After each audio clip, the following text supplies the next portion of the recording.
Oh my goodness, it helps if I actually turn everything on. What's up, everybody? That's not been a good start. Twice, 2 shows in a row now. I screw up having my either audio or video, or in this case, both of them not off. But hey, happy Thursday, everybody! Welcome to Knife Hands here on Vets Talkin. Yeah, this is a crazy day, man. I spent the entire day today doing research on the events that happened yesterday, New Year's 2025, first day of the year. And yeah, this is pretty nuts. I went down the rabbit hole with this shit, and I'm gonna take you all down with me because it is fucking crazy. I mean, everyone at least heard. So it's nuts because a lot of shit usually gets, as soon as something happens, it pops up on Twitter, X, right away. So anyone who's paying attention to news on there, you'll see stuff happen right away before the news even gets to it. So the news was busy yesterday talking about nothing but what happened in New Orleans. The psycho, insane extremist ISIS member who mowed down killed 14 people and dead himself. So it's whole 15, 35 something wounded. And they just talked nothing but about that. And I'm like, a fucking Cybertruck just exploded in front of Trump Tower. No one's talking about this. So yeah, I put a little short out talking about, hey, can we talk about how a Cybertruck literally fucking blew the fuck up in front of Trump Tower? Maybe it's connected. And then like immediately after that, people started talking about it. And obviously I didn't have it. Oh, excuse me. I didn't have anything to do with that happening, but yeah, now it looks like there's a lot of possible connections here, and we're going to get to all of them.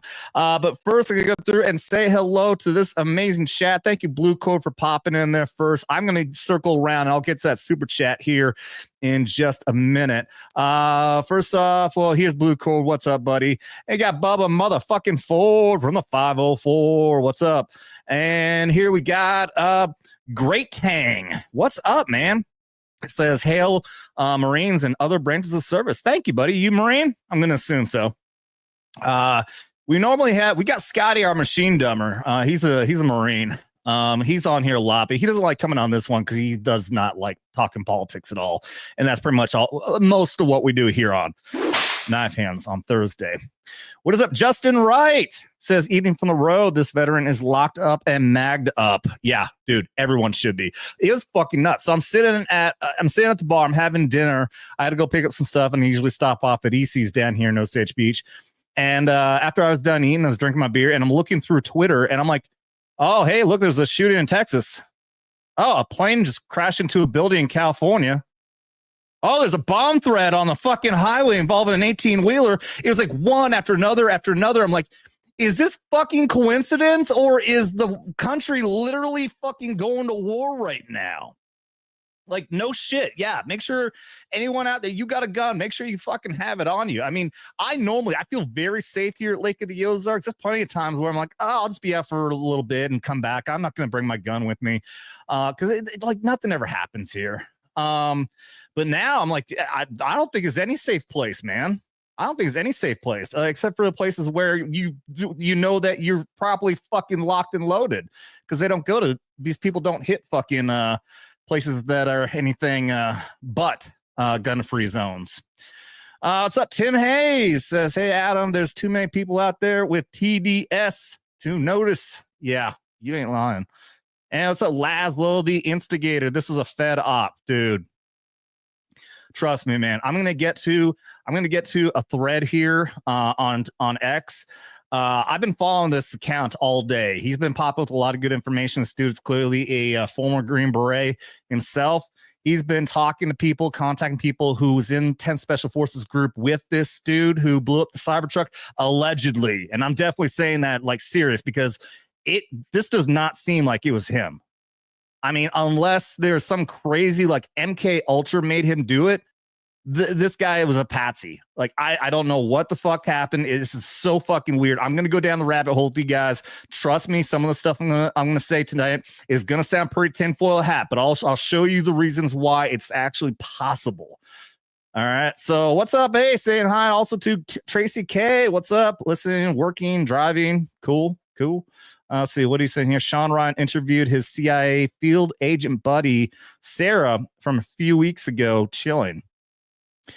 CIA field agent buddy of this guy, Matthew, the Green Beret. What's up, B. Benefield? What's up, man? Says, hey, Adam, I'm sorry I missed the show on Saturday. I had family here for Christmas and wasn't able to get on here. I'll enjoy the replay when you have time. Dude, trust me. I've done a couple shows here lately. The numbers have not been great, and I know why, all right? It's fucking holidays, all right? Everyone's hanging out family for Christmas, and everyone's busy on New Year, so trust me, no one's got to apologize. I absolutely know. I got to re-upload or at least put more notice out about our Danica Patrick interview, because, I mean, the numbers picked up, at least it's like somewhere between 250 and 300 views, but Danica fucking Patrick, man. The problem is I uploaded that literally on Christmas Eve. So not too surprised that not that many people saw that video. What do you say here, Blue Court? Adam, haven't taken off my foil hat since I got out in 96. No shit, dude. I'll tell you what, man. I was drinking the Kool-Aid. I was one of those ones drinking the Kool-Aid the whole fucking time I was in the Army. And I realized when I got out and you stop drinking the Kool-Aid, like you start looking back and be like, wait, why the fuck did we do that? What the fuck was that? Like, I'm, start scratching my head, especially, in PSYOP, which is something I'm going to talk about tonight in relation to everything that's happening. Yeah, that tinfoil hat, man, it's hard to get off. It is hard to get off when you start going down that rabbit hole and you start looking back, especially in actual personal experiences. Yeah, that tinfoil hat is pretty much permanently glued on now. So yeah, hey to everyone that's over here on YouTube, everyone that's over on Rumble. I can highlight chats over there, and anybody watching out on Twitter. Thank you, everyone, for being here. Hold on, I got to reload this page. All right, I'm going to get back to the top here because Blue Cord Devil was the first one to pop in with $20. As always, Blue Cord Devil. Dr. Gold beat you to it the other day, though. Was it Dr. Gold? Somebody started it off. Very rare that it's not a Blue Cord Devil here starting things off. And if anybody here is new, I'm going to put this banner up and I'll explain what we're doing here. This is our drinking game rules. Any single super chat, do social, take a drink of beer, which, oh shit, spilled a little there, which I actually have beer now. I haven't actually had beer in here in a while. I've been, trying to lose weight. So I've been drinking fucking seltzer shit. I got some good Voodoo Ranger IPA now, and $20 or more, and we do shots. And I'm always honest, I do half shots because I have been way too blackout drunk on some of these shows with all the shots that you crazy degenerates buy for me. So let's get back over here to Blue Cordell for the 20. Says, hope you all had a Merry Christmas and Happy New Year. Now it has begun. Stay calm and stay armed. Amen to that, my friend.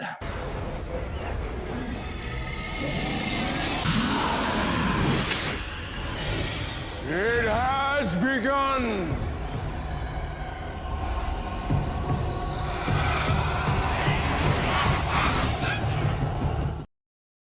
Thank you, Blue Cord Devil. Cheers to you. Merry Christmas. Happy New Year.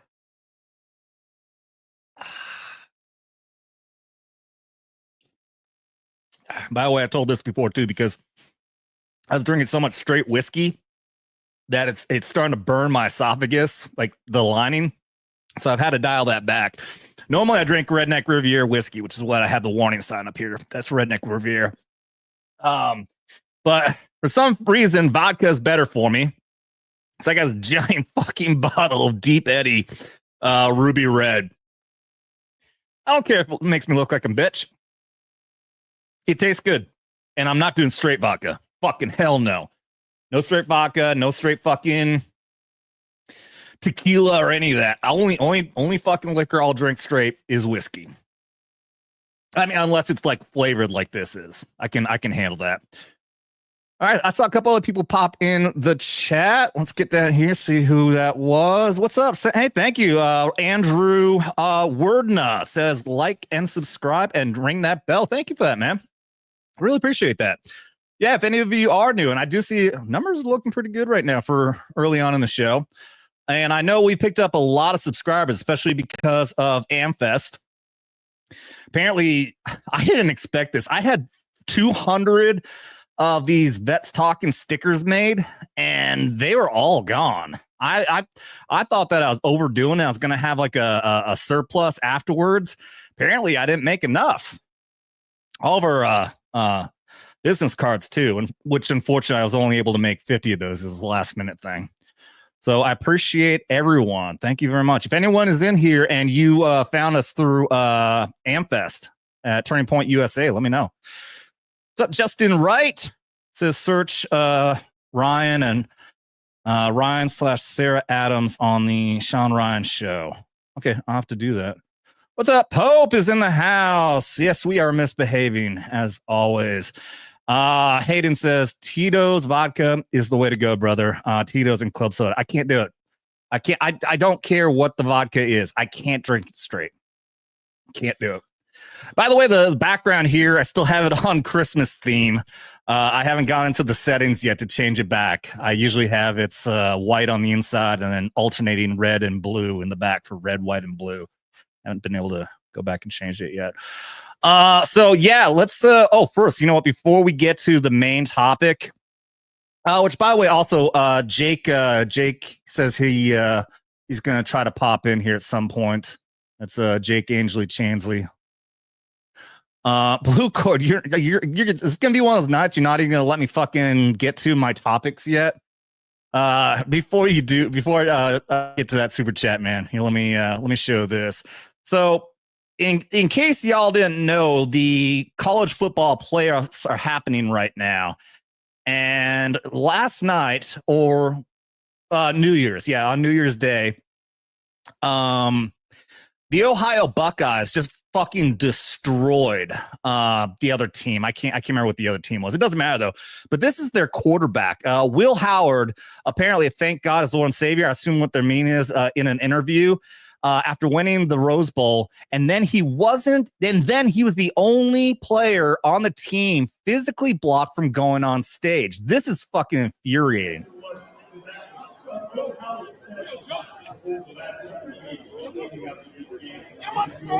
They were literally talking about him. If you heard that, they were literally talking about Will Howard, this guy right here, and he's not even allowed on the fucking stage.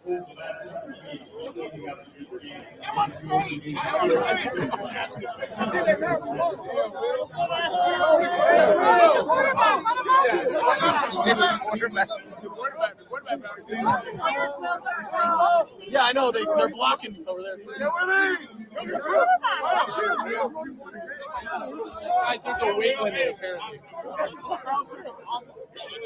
They're not like you, bro. They're literally boxing. This is the dumbest shit ever. This is Biden's fucking America. You can't even praise God. You can go out and praise Allah. You can go out and talk about wanting to kill kids, babies in the stomach. You can do all that, but if you praise Jesus, oh, you are an evil person. You are not. Nope. You can't even go up on stage if you're the fucking quarterback who just won the fucking Rose Bowl. Fuck these people, man. Oh God.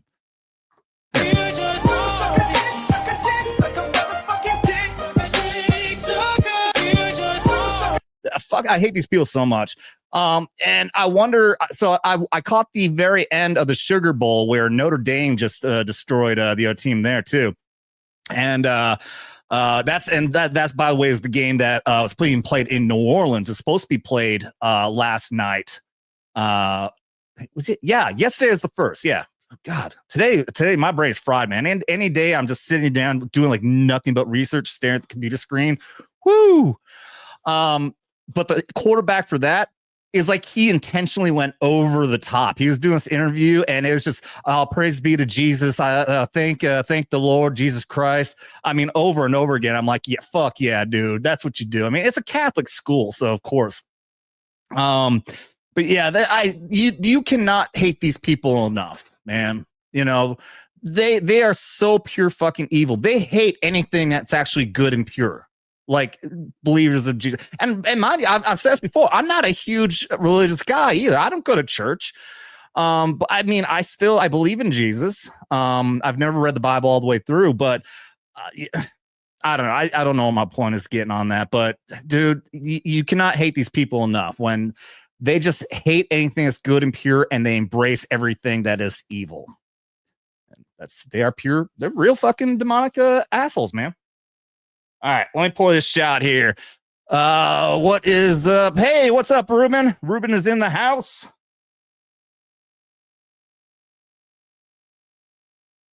Oh my God. It's a little complicated with this giant fucking bottle. And what's up, Great Tang? Oh yeah, did I say hi to you? Yeah, I think so. Let's see. All right. Thank you very much to Blue Cord for another 20. Sound effects good. It says, Adam, you are a bitch poke person other than grunt. Fuck you. You gotta go suck a dick too. Fuck you, dude. Love you though. Love you. All right. Just because of that, you get to get hit in the net. Where is it? Here it is. Quick, baby!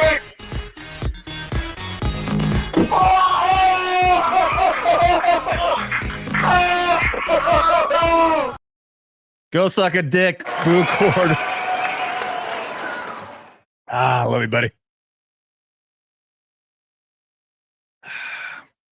Oh, Ron, yeah.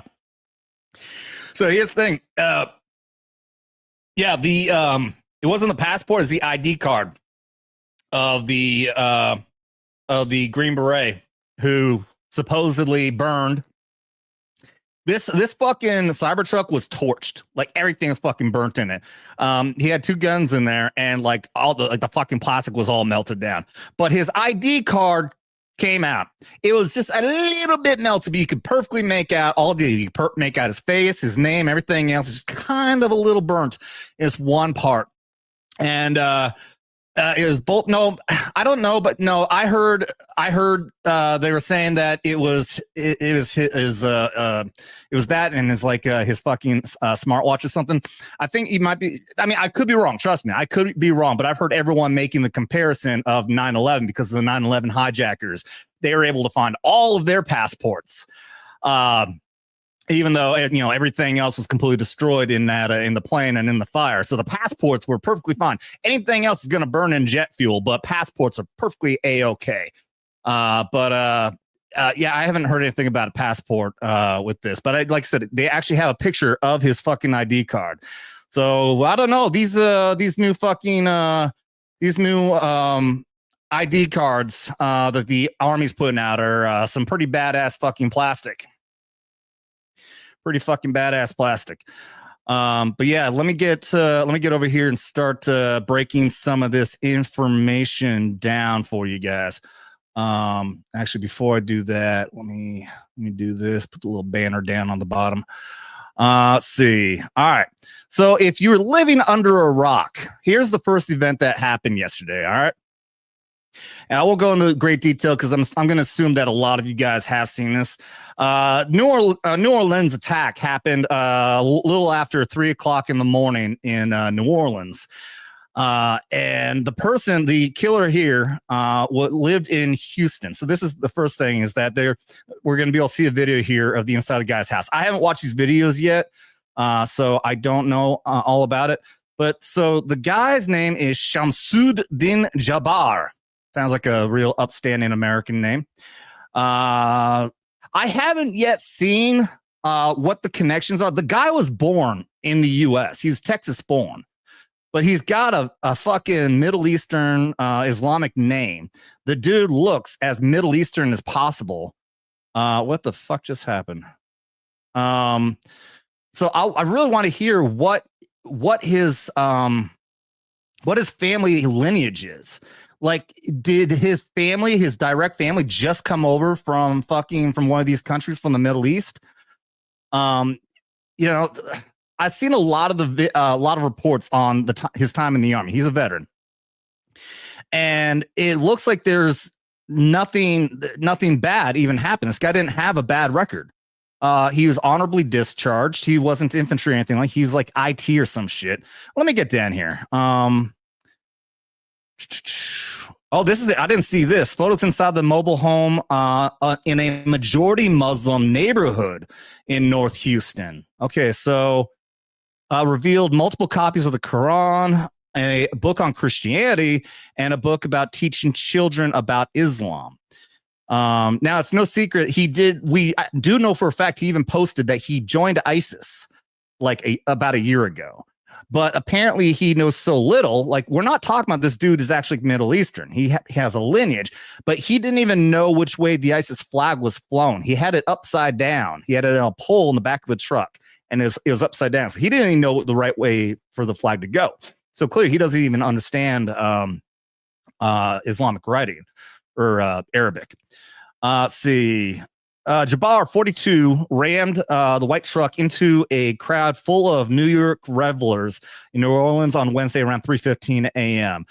He then began shooting at law enforcement officers who returned fire, killing Jabbar on the scene. The rampage, which is being investigated as a terrorist attack, left 15 dead, including Jabbar, and over 30 people injured. Yeah, it was pretty horrendous too. I wish I could show the pictures of the entire city. There's a video somebody showed of right after. And actually, hold on. This let's see if it doesn't. This is probably gonna make you do a fucking ad again. Hold on. Yeah, I want to play this in case any of you guys didn't see this, because this is fucking wild to see. This guy was fucking flying, dude. There's a video also of when he turns right onto Bourbon Street, and it's an electric truck. It is amazing how fast these electric vehicles, their pickup is. It just accelerates so fucking fast.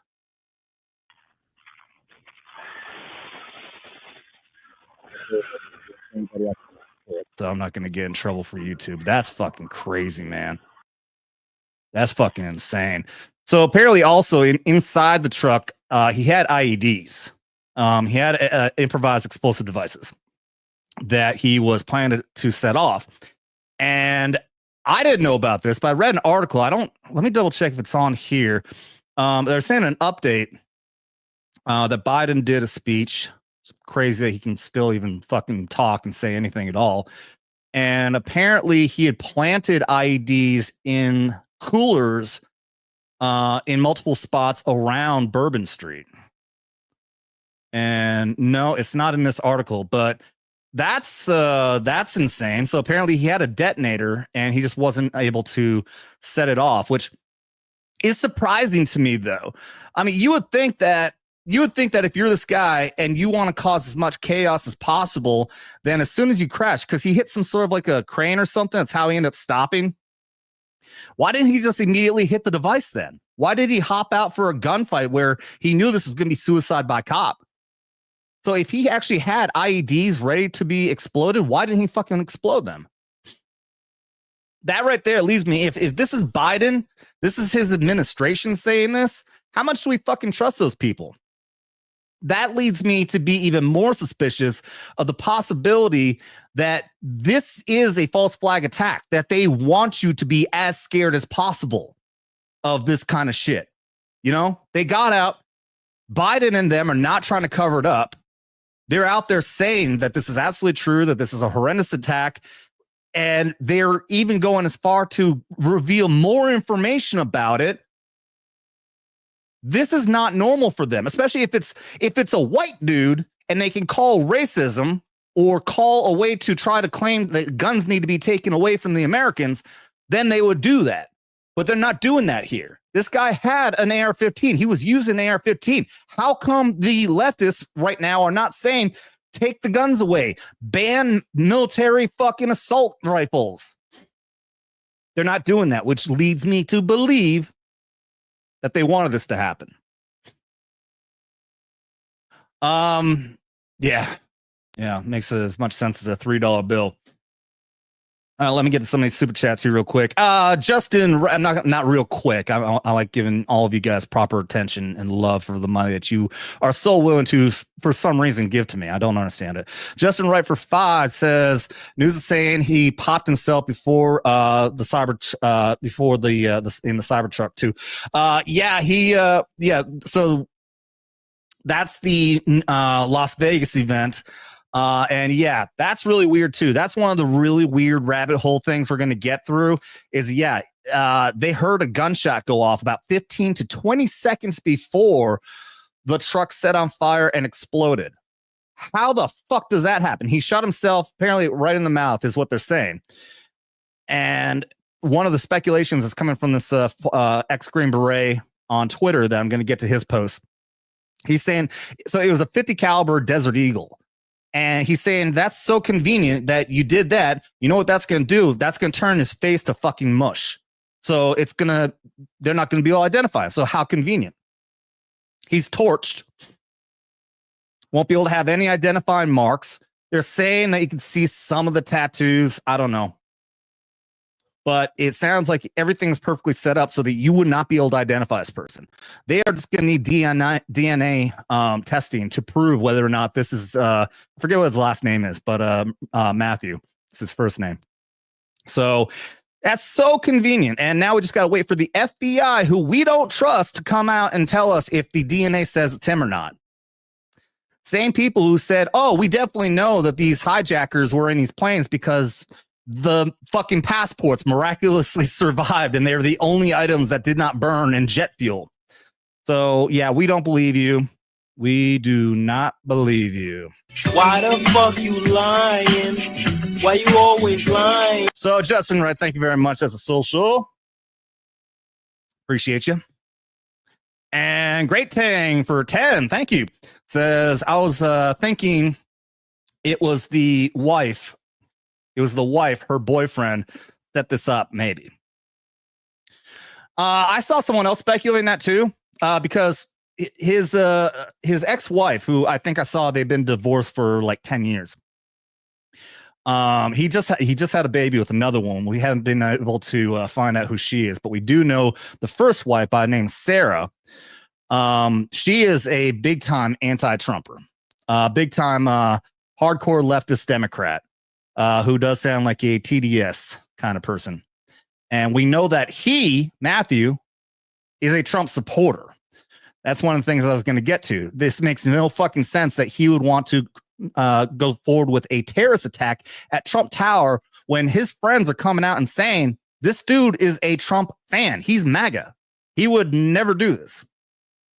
So trust me, like I said, it is a whole fucking rabbit hole we're going to end up going down, guys. So we'll get to it. Trust me. Thank you for the 10. They're great tang. Yeah. Okay, yeah. So yeah, he was I don't think he was an admin clerk. He was definitely definitely like pogue as you can get. There's no doubt about that.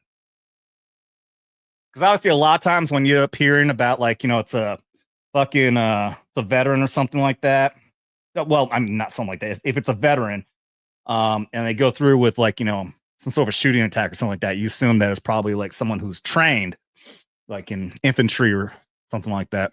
What always ends up, if it's anything, it's usually, infantry. Not saying there's anything wrong with infantry.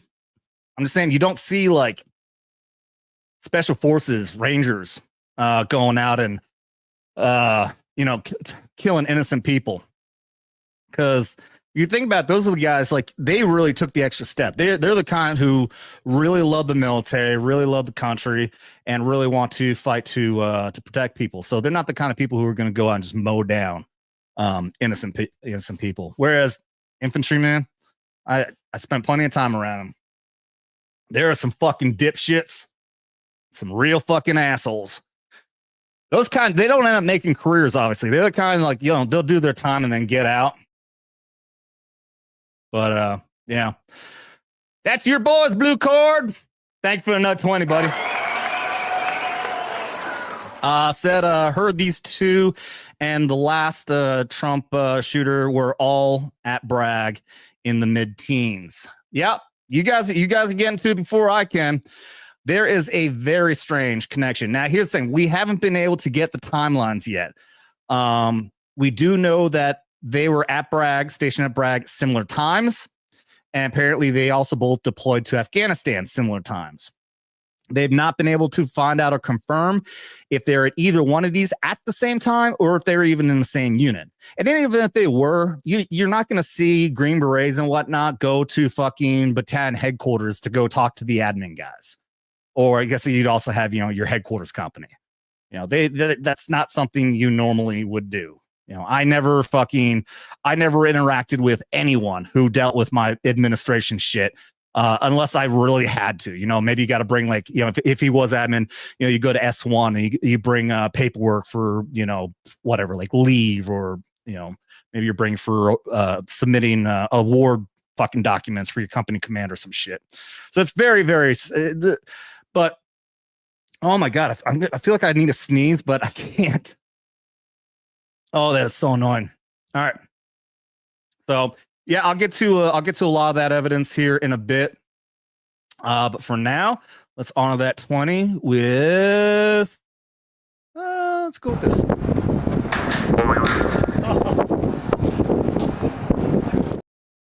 I always forget that's one of the short ones. Hold on. That's better. Cheers. Thank you, Blue Cord. Leivelsberger. Yes, thank you, Bubba. Leivelsberger is his name. Matthew Leivelsberger. That's the Green Beret. I don't believe at all that he did this, man. I don't believe it at all. Look at the evidence. I'm going to show you guys this stuff. And what ends up adding up makes absolutely fucking zero sense. The whole fucking thing is weird as shit, man. I spent all day. In fact, I've got my Word document over here. But okay, yeah, we're still talking about at least I'll get through this real quick. As far as the New Orleans shooter, truck killer. It's hard to keep track of this all, man. All just happened in 24 fucking hours. So yeah, he's 42-year-old born in USA. And I do have the story on him. Let's confirm here. Oh, let me get that out of here. Whoa, dude, my computer's acting fucking weird. When he said, if you need to sneeze, stare at something bright. Old IF trick. I got my lights right here, man. It's not working. Actually, shit, now I just can't see the fucking screen. Thanks, asshole. I heard New Orleans guy was Fort Bragg, 1st Brigade combat team. He's an IT guy. Yeah, see, that's what I was hearing too. Let's pull the article back up because I'm pretty sure he'll say in there. I mean, at IT admin is, really not much of a fucking difference there as far as, levels in the military go. Let's see. Jabbar, who served in the Army for 13. Oh, shit. I didn't realize it was that long. He was in the Army for 13 fucking years. For some reason, I was thinking he was like 4. Including one to Afghanistan, flying an ISIS flag. Yeah, we already talked about that. FBI and SWAT, early Thursday morning. Left door off the hinges. All right, so talking about everything that was inside. Yeah, we said, we already talked about the fact that they found the Quran, how to teach kids about Islam, and a book about Christianity too, which will lead me to think he probably fucking hates Christians. In fact, I think that was one of the posts that I saw. He was clearly saying like he's doing this. Actually, yeah. Fuck. I can't. Let's see if it's in here. An article I saw said that he was originally going to kill friends and family. And then instead he wanted it to be more well seen. He wanted to be more viral, I guess you could say. He wanted to make a bigger impact. So he opted to do this instead, which obviously fucking well done, I guess. Successful. He's a fucking evil son of a bitch. And he's all over the fucking news now. Got exactly what he fucking wanted. What does it say? Neighbor expressed disbelief upon hearing it. Says, quote, blew my mind. I was shocked. Somebody seized the carpet under my feet. I was shocked. Unbelievable. This really happened. The man said, like I said, we still don't believe. We still don't believe that's the person. Just no way. It can't be like that. This is another one, man. I'm telling you, this is really fucking weird. Just like, not just like, I mean, believe me, the Special Forces one, the Las Vegas one is way fucking weirder. But this is weird too, because this guy apparently, like, no one ever saw anything wrong. You know, and we're not talking about, like, you know, a teenager, you know, like they always say with fucking kids and school shooting, like, oh, well, we never even noticed. This dude is 42 fucking years old. He never had a problem in the military. He wasn't a fucking criminal. There's a video out there of him putting out there for like for employment. They've got all his fucking training and everything. In fact, I know it's IT because his employment video talked about the fact that he has IT experience, and that's the kind of job he was going for. But yeah, like, it makes no sense that all of a sudden he would just go extremist fucking Islamic, that he wanted to kill his friends and family. And it's all because they weren't believers. In other words, they weren't believers in Allah and Islam. And it makes no fucking sense. So again, okay, so that's the New Orleans event. Okay, for those of you who didn't know, I'm sorry I did end up spending more time on that than I planned to. All right, now let's get to the Cybertruck bombing, which happened just a few hours later. Remember, that was 3:00 in the morning on January 1st, and then not long after, Cybertruck pulled up in front of Trump Tower in Las Vegas, right outside the lobby doors, and almost immediately, they report that he heard the gunshot. This individual, whoever it was, shot himself in the mouth with a .50 caliber Desert Eagle. And then suddenly the back of the truck ignited and exploded with, strange enough, and I pointed this out too in my video before any evidence came out, it looked like fireworks were going off. It didn't look like anything. What's up, Israel G?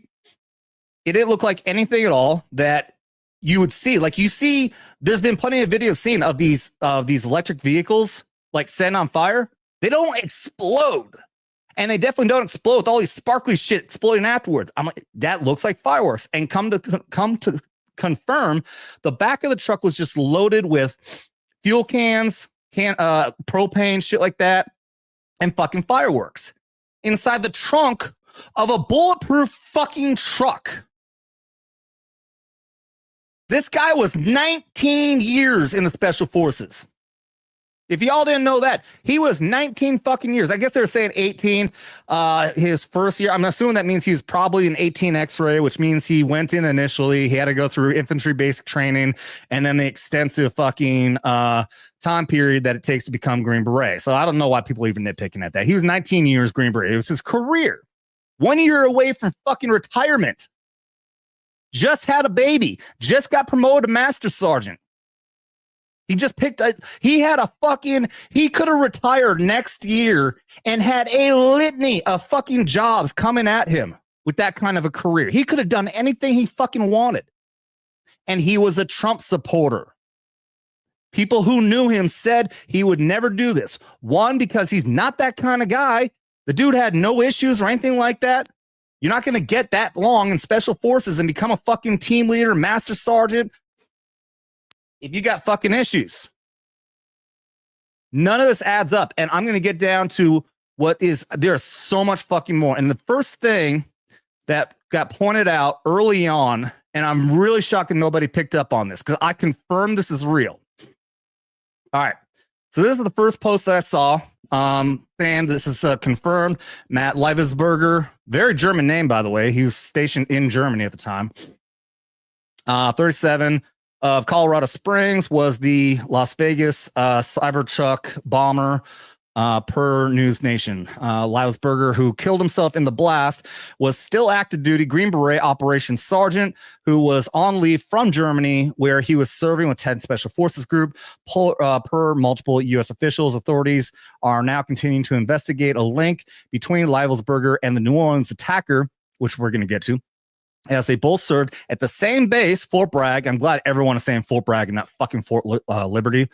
And both rented EVs from Turo. That's the other thing. They were both electronic vehicles, and they're both rented from the exact same fucking app. Both of them were stationed at Bragg. I'll get to all that. But he was really fucking weird, okay? So check this picture out. Picture of him, and I don't know if this is his current wife that was here or his ex. This shirt right here. Now, look at that. Again, I confirm this, man. The Cybertruck bomber is wearing an interesting Ukraine shirt. Definitely interesting. That's the image right there. And then scroll down here, and somebody managed to get a translation. Where was it? My bad. I went too far. Let's see. What the hell? Where'd it go?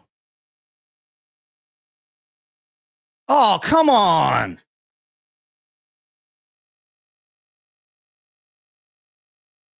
Damn it. All right. Somebody managed to find the actual shirt, and they put a picture up of it. Oh, you know what? It's under here. My bad. Somebody managed to find the actual shirt. Oh no, this is the same section. Fuck. And confirmed. They had the writing put out, and they had a translator translate it. I confirmed. I saw the writing that the person put on the tweet.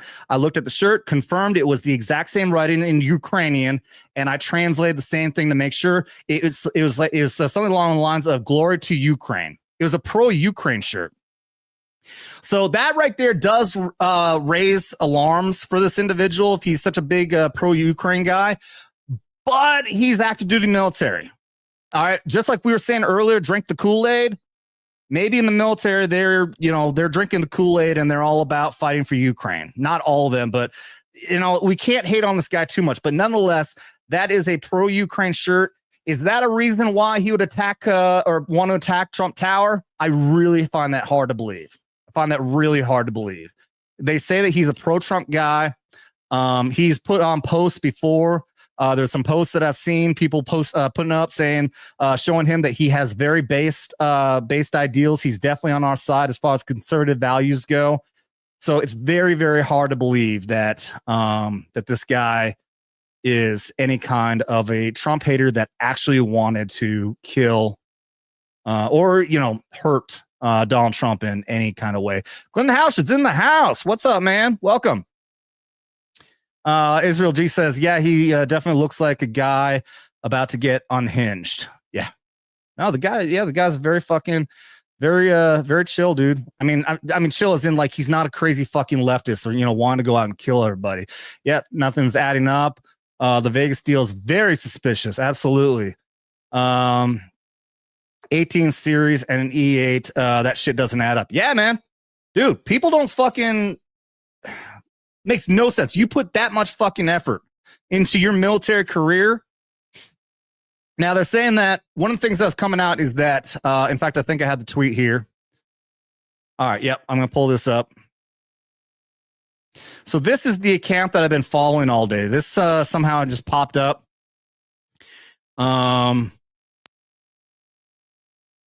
So Green Beret nap time at GBNT 1952. This guy has been, this is a former Green Beret, and he's been asking around, finding people who knows this guy, actually served with him. Mind you, he's active duty. So there are guys in Special Forces Group right now, 10th SF Group, who know him. And he's able to confirm in his tweet, he says, all right, looks like his wife hadn't heard from him in a few days. Back of Cybertruck loaded with more fireworks. Tesla saying it was into malfunction of the vehicle. He also served with the Noel terrorists. Now, that was speculation. There's a lot of people who are just automatically coming out saying that they served together. No, we don't have any confirmation of that yet. All right. So there was reports that while he was on leave from Germany, here's how this works. So 10th Special Forces Group is actually based in Colorado. That's where the headquarters is. Somebody tell me in chat. I don't know. I keep on hearing about SF about 10th SF in Germany. Is there an ODA that's permanently based out there? I keep on hearing about it. I'm guessing that must be what it is. One of the teams, one of the ODA teams is out there. So he was stationed in Germany on leave, went back to Colorado. Now, apparently the wife and him, obviously this is Christmas leave. They said that she hasn't seen him in a few days. So that means must have been sometime around Christmas is when they apparently got into a fight. The report is it was a fight over infidelity. No one's been able to confirm if that means he was cheating on her or she was cheating on him. We don't know. Lazo says yes. So, okay. So there's an ODA is actually permanently stationed out in Germany. All right. So apparently after the argument is when he left. Now, even with that kind of argument, like let's suspect that she was apparently cheating on him, which happens all the fucking time in the military. Guys go off. I mean, you know what? That actually could be the situation here. Okay, I haven't even thought about this. Maybe he was off on tour in Germany, and then he came home. The wife was still in Colorado, and then he found out she was cheating while he was gone. That makes a lot of fucking sense because that happens a lot in the goddamn fucking military. It's a big reason why I've always been suspicious of getting married. I got really fucking jaded by seeing team leaders and everyone else get fucked over by cheating wives. All right. So let's and I'm only speculating, but let's assume that's the situation. That still is not going to drive this man to go rent a cyber truck and blow it up, killing himself in front of Trump Tower. That makes no sense. You got a career like that. You know what those kind of guys do when that happens? And I'm not saying this is good. When I got stationed at Bragg, it was 2004. So this is a time period when you have now had multiple rotations of SF to Afghanistan and guys coming back from Iraq from the invasion. There was a big spike of SF Green Berets coming home and murdering their wives and the lovers of those wives. There was a lot of dudes getting cheated on, and that's what those kind of guys do.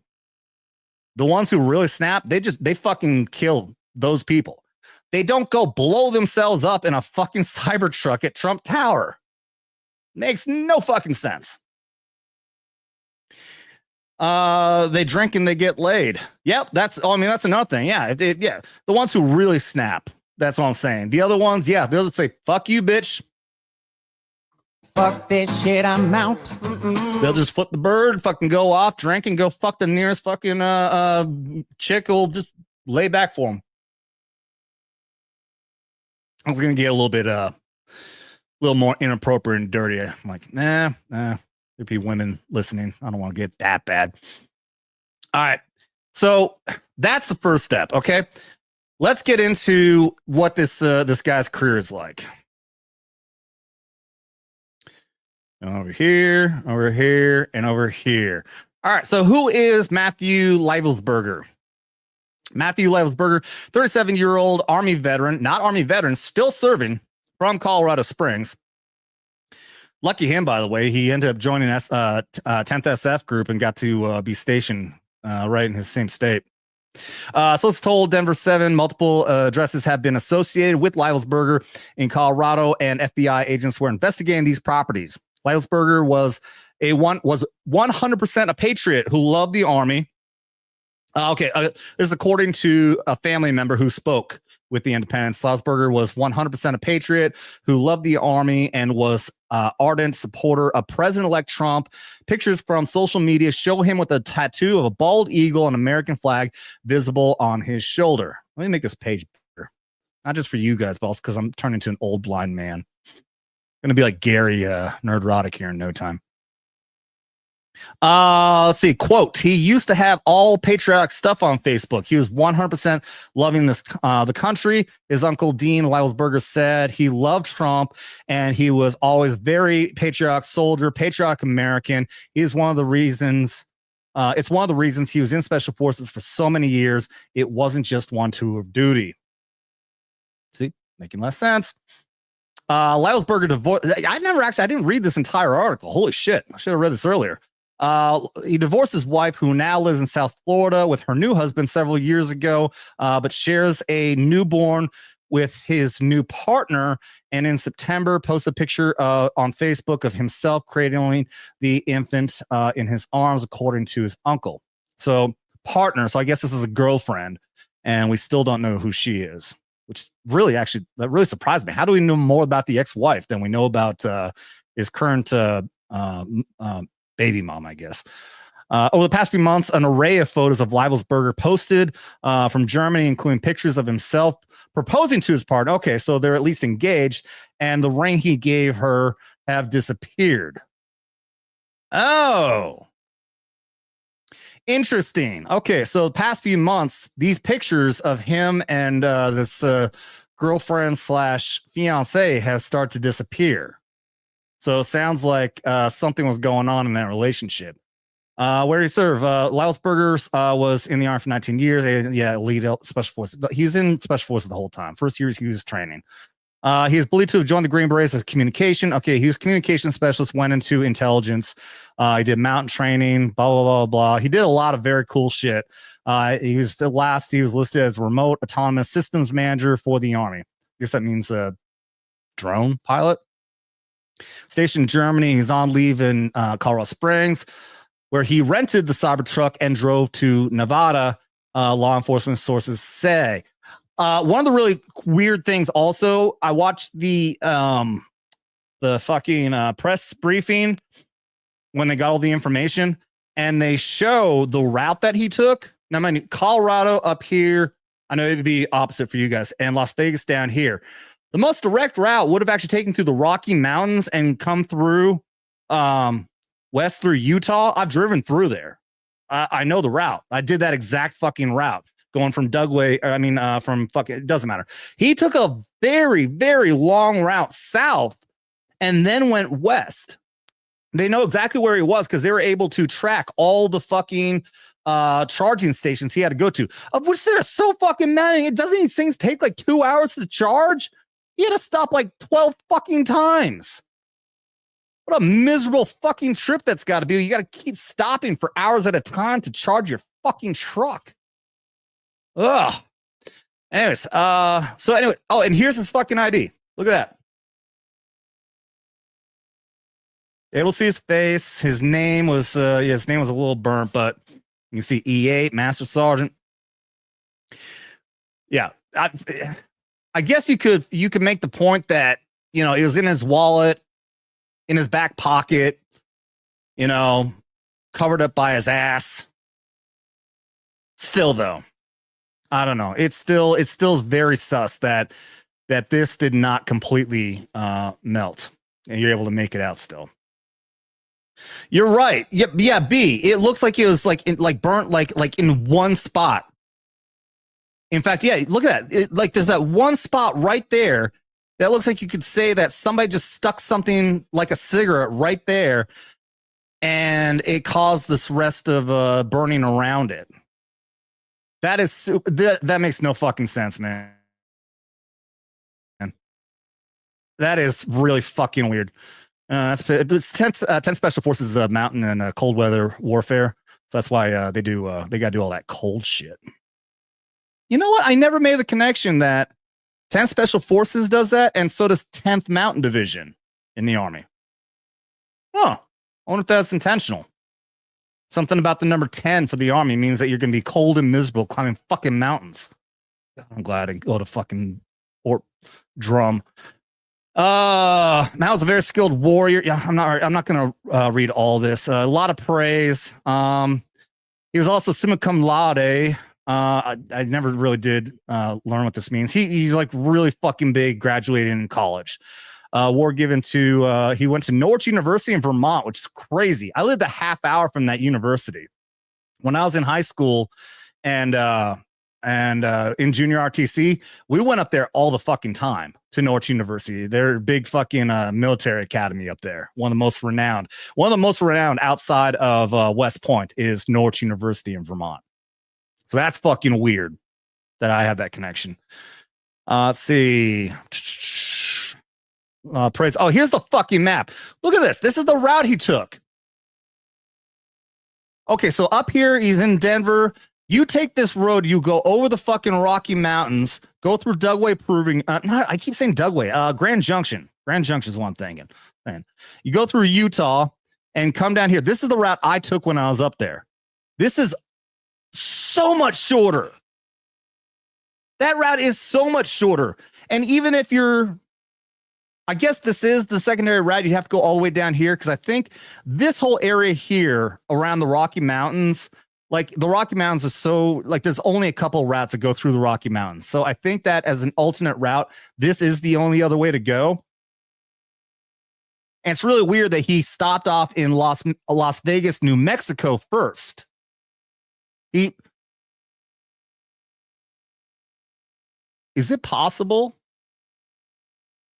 that someone accidentally put into GPS and went to Las Vegas, New Mexico first before realizing that's not the Las Vegas they're supposed to go to?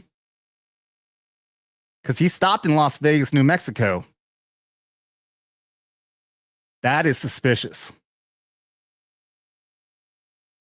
I'm sitting here like, all right, so I've been thinking, no, all right, I'm not going to go there. That's a stupid fucking theory. Here's what I have been thinking as a possibility. Probable says no, it is a common route. What, to go all the way fucking down south through here and then go west? How is it not more efficient to go just due west from here, go through Utah? How is that not a more common route? I'll take your word on it though.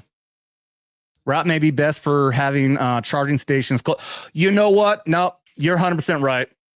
You're absolutely right because the Utah route, I actually got stuck out there, ran out of gas because I missed the sign that said this is the last gas station for X number of miles, and I ran out of gas and had somebody. No, okay, so that makes perfect. All right, I'm gonna get off of this. I'm getting off of that theory.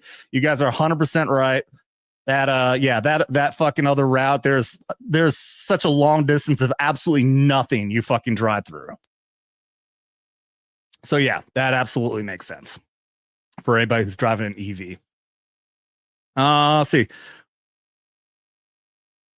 Complicating the identification of this individual, we also discovered through the coroner's office that the individual had sustained a gunshot wound to the head prior to detonation of the vehicle. One of the handguns found at his feet inside the vehicle.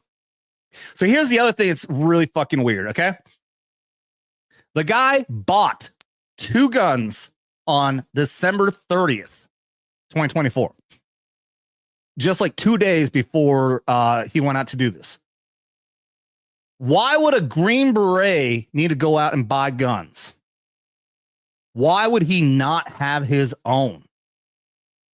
They're saying he had multiple residents. Now, you could argue that maybe his guns were off in Germany where he was stationed. He still had homes back here in the States, which I'm assuming, like I said, it's an assumption, but I'm assuming that the wife or fiance or whatever was probably living at the home where he was at. His guns would be there. There's not going to be any fucking Green Beret that doesn't own his own personal fucking guns. And I'm saying that as a matter of fact.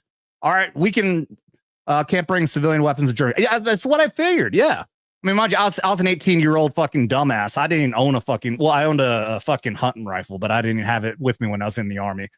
But yeah, I went to Italy. I didn't know if you could bring one or not. But no, his guns would have been stateside. So why did he have to go and buy 2 guns to go and do this? That's just one more thing. Makes no fucking sense. Something is triggering these people. Sorry, no pun intended. Good one there, bread maker. You talking about me though? You thinking I'm getting triggered? All right. So, all right. In that case, I'm gonna assume you're not. So okay. I was gonna get to this later. Here's one of the guns he bought. This is an AR style rifle. I had somebody say they knew exactly what it was. I don't know how you can tell exactly what it is, but it's an AR platform. I didn't notice this at first. One thing you can see the buttstock is gone. The buttstock clearly just melted right off. This thing is fucking burnt. I didn't notice it at first, but look across the top. There are no sights on this thing. Not even iron sights. There's no iron sights. There is no optics on the Picatinny rail. Nothing. I have never once in my life ever shot a gun that has no sights. You know what people who really know what they're doing with weaponry get?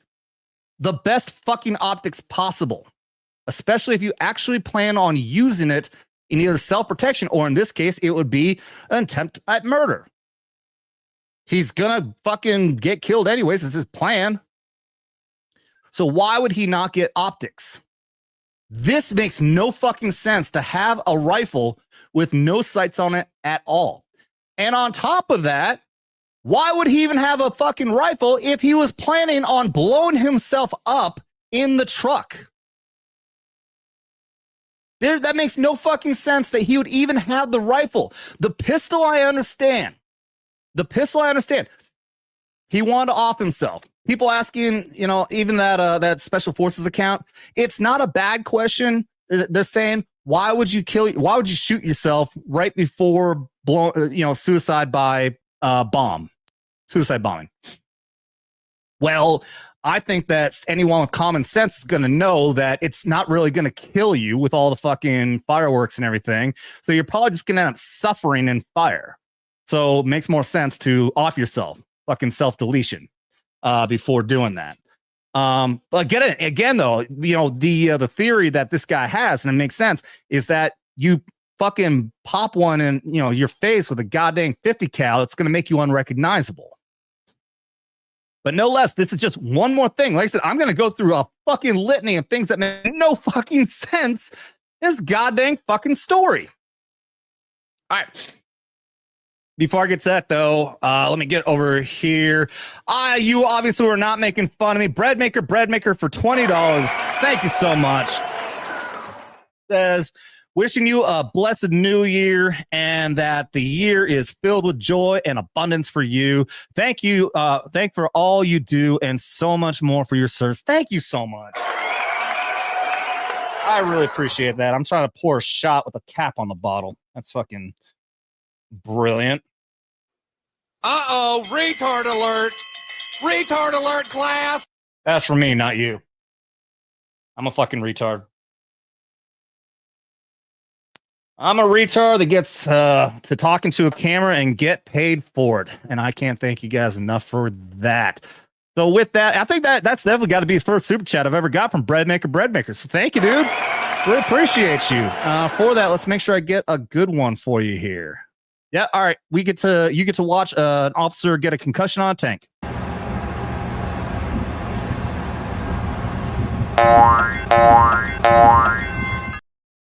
Thank you, Breadmaker.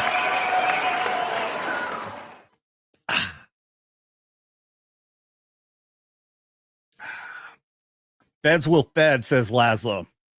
Dude, this looks so much like a fucking federal fed op. False flag. Got Biden coming out, adding more fuel to the fire. Talking about there's explosives down in New Orleans that they're going to blow up. When there are guns involved in crimes where people die, the first thing the left does is talk about gun control. So anytime they don't talk about gun control is when you really need to really look into it. It's exactly what happens. Anytime there's one of these trans shooters trans school shooters, of which there are multiple now. The story's buried and there's no talk of gun control at all. Just a little sus, don't you think? Just a little fucking sus. All right, let's get back to this. I'm comfortable calling it a suicide with the bombing that occurred immediately thereafter. I'm not giving it any other labels. All right, connection to the New Orleans attacker. Both the sheriff offices and FBI investigators have said they are well aware of the incident in New Orleans, which happened just a few hours before the Las Vegas explosion. According to a report from Denver 7, the two New Year's Day attackers, Livelsburgers and Jabbar, allegedly served at the same military base, Fort Bragg, and were deployed to Afghanistan around the same period. In addition, they both rented their vehicles via car sharing company Turo, and they're both electric vehicles as well. I don't know if that's actually a connection. It's very obvious that whatever this event is supposed to be for, the fact that it's a Tesla vehicle connecting Elon at a Trump tower, Elon and Trump now working together with Doge, there's no way that's fucking coincidence. Now, the fact that the New Orleans driver driving the is an F-150 Lightning is what it's called. I've never seen it, but that's an electronic truck. The fact that it's electronic, I don't fucking know. Let's see. At the time they were fighting in the Middle East, the U.S. had around 100,000 military personnel in Afghanistan as a part of Barack Obama's troop surge. The FBI is investigating, blah, blah, blah, blah, blah, blah, blah. All right. That's enough from this article. So now let me get to Green Beret nap time and everything that they're going to pull up. All right. I've already given you so many of reasons why this makes no fucking sense. No sense at all. But now Green Beret nap time is 100% sure. This is an actual Green Beret. This is a dude who served in the Green Berets, in Special Forces. To be honest, I keep on thinking about it. It's weird that people call them Green Berets and they call themselves Green Berets. It's like, I don't call myself a Maroon Beret. I'm airborne. They're Special Forces. They call themselves by their headgears. I don't know. It's just, obviously that's just what caught on. All right, so Green Beret nap time here, like I said, has actually been contacting people who know Livelsburger. Says Matthew Livelsburger is a patsy. The question is for who and for what purpose. Let's break down the reason why I think this is true by going through everything that we know so far. And I'm not going to read all of it, but I'm definitely going to make out the main points. The first and obvious reason is because the police have reported that he died from a gunshot wound to his head prior to the explosion. Yet there were no reported gunshots in the 15 to 20 seconds before the Cybertruck exploded. Maybe I read that and I had that mixed up, but I thought I heard someone else say that they did hear that. But in any case, needless to say, it is odd that one would shoot themselves in the head with a 50 caliber Desert Eagle right before blowing themselves up. Simply makes no sense. I won't read the rest of it. Oh, okay. I pointed this out in his tweet, so I wonder if he actually was replying. He saw my tweet and he put this in. Also, the rifle he supposedly had in the vehicle had no iron sights nor any other optics, which basically makes it worthless for any type of engagement. Another red flag. I do believe he actually got that from me. Second reason is because he was a highly experienced Special Forces soldier that would have not have created such an abomination of an explosive device that was both silly and ineffective. I completely forgot to point that out, or did I? I don't know. I'm a little scatterbrained. Why would somebody in Special Forces who would be experienced and understand explosive devices use gas canisters and fucking fireworks? Makes no sense. He was SF for long enough that he would have used Carver Mix, a Carver Matrix, and to understand basic to have used carbon matrix and understand basic explosives. If the intent was political, the intent was missed due to second-rate explosives he supposedly used. We are trained in homemade explosives. He would have gotten everything you need from a local hardware store to level the entire bottom floor of Trump Hotel. There is simply no way he would have thought the combustibles he had in the back of that bulletproof truck would have been enough to do any damage at all. Yep. The third reason is that, okay, this is very interesting too. All right, Signal. Signal is a communications app, like fucking Snapchat or anything else. It's at least believed to be one of the best encrypted type apps, security wise. So he has a Signal account that, again, friends of his actually took screenshots of this. Says that his Signal safety number, I don't know what a safety number is, changed just before the explosion. And then somehow his photo and safety number changed after the explosion. Clearly, this was manipulated by someone other than him, as he was deceased and would not have been able to change anything. Find who changed his Signal info, and you will find who shot him in the head. That is a possibility. I don't know, because we know that the Teslas, they're automated, like they can drive themselves, and I would assume that the Cybertruck can too. So, is it possible that at some point, this is my point I was getting at earlier, like maybe the Cybertruck drove itself, but obviously the Cybertruck is not going to go to a charging station, charge itself, but maybe he got to Vegas, linked up with somebody, and then got popped. And then I have no idea how the automatic driving goes, but somehow the automatic driving managed to get it to that location, and then they set off a detonator and he was already dead. That fucking theory holds water, dude. I'm pretty sure this link right here that's there would show that shows the screenshots of the notifications that he was changing his Signal number and his profile name. No matter what, the fact that changed after he was dead, how the hell does that make it? Makes no sense.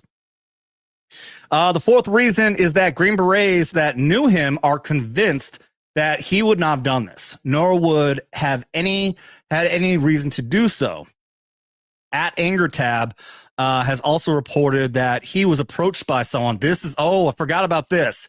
At AngerTab reported that he was approached by somebody pretending to be a Green Beret previously on his team, claiming that Matthew was suicidal so that he would be recorded, so that it would be recorded if they reported it.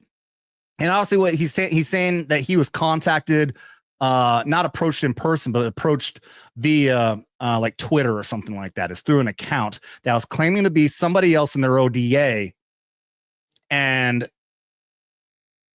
saying that he's suicidal. So now, if you guys start hearing anybody saying that he was already suicidal ahead of time, and they start quoting something like this is the reason why. In fact, this guy, let me see if I can pull this up and it not go. Okay, so let me check over here. All right, you guys can still see it. So Matt Tardillo was on the same team with this guy. He says Matthew Leisberger is a suspect in Tesla Vegas bombing at Trump Hotel. Twice last month, someone was pretending to be a Green Beret from my former Operation Detachment Alpha, ODA, sister team, contacted me and showed extensive knowledge of his personal information about the Green Beret they claim to be, who is still on active duty. The person who contacted me claimed to be suicidal, likely an attempt to get me to SWAT his house with either police or Green Berets to make sure he was okay. This would have given away his location if it was not already known. Oh, okay. I read this wrong. Matt Leivelsberger served on the same ODA and held the same position as the person who he was impersonating. A lot is not adding up a situation. That's interesting. So they weren't talking about Leibelsberger. This was someone else on that same fucking team. The fucking that hamster in my head is very alive and spinning right fucking now. What do you guys think about that? Is this somebody who's targeting this ODA team? That's very, very fucking interesting. Very fucking interesting. Thank you, Blue Cord. Let me get through this, and I'll get to that super chat here in a minute, bud.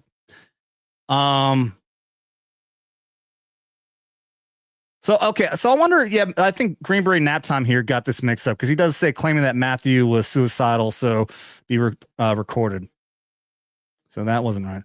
So apparently, Matt Leibelsberger also he goes by Matt Berg. I don't blame him. Leibelsberger is kind of a. They were saying earlier this is like an alternate name that he goes by. See, the fifth reason is that he was on active duty. By the way, what's up, Bruce? I see you there, buddy. My fellow paratrooper. The fifth reason is that he was still on active duty. He had just 6 months. He had just had a 6-month-old baby with his new wife. Okay, so they are married and had a literal multitude of jobs ahead when he retires. Yes, I understand that sometimes people end their own lives for one reason or another, and it does not make sense to us. But all of this coupled with the evidence we have so far makes believes me he was not suicidal, indeed a patsy. We need to see every single piece of evidence from this investigation, and if anything is withheld, then it only further confirms my suspicion that this was a setup to frame one of our best soldiers with a heinous crime.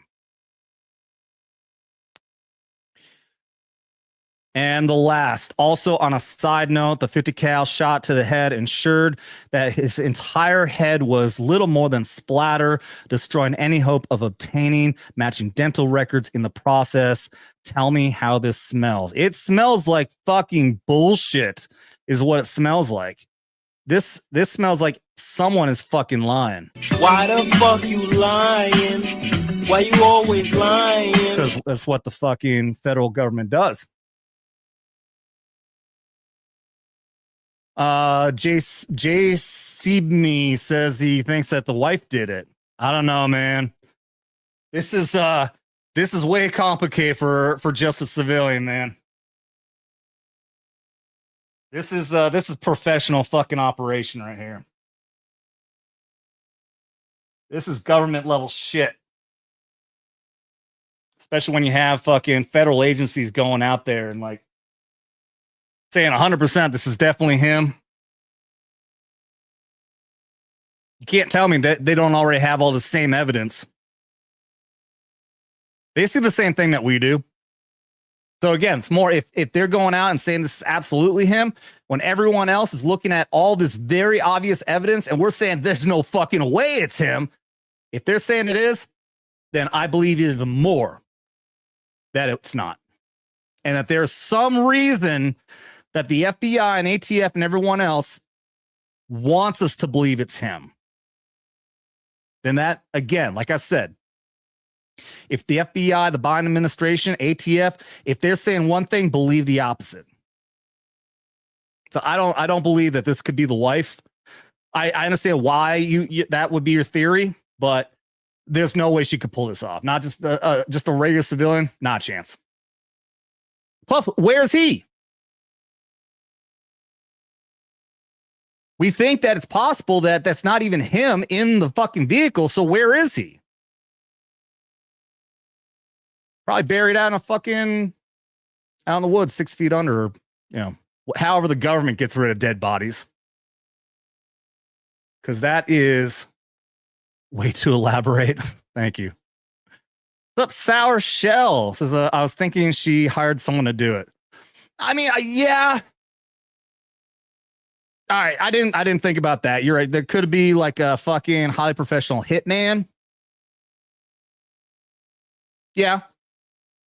This still seems more like government op though. And like I said, the optics of the way that they're talking about it really feels way more like they want us to believe a narrative that they're spinning.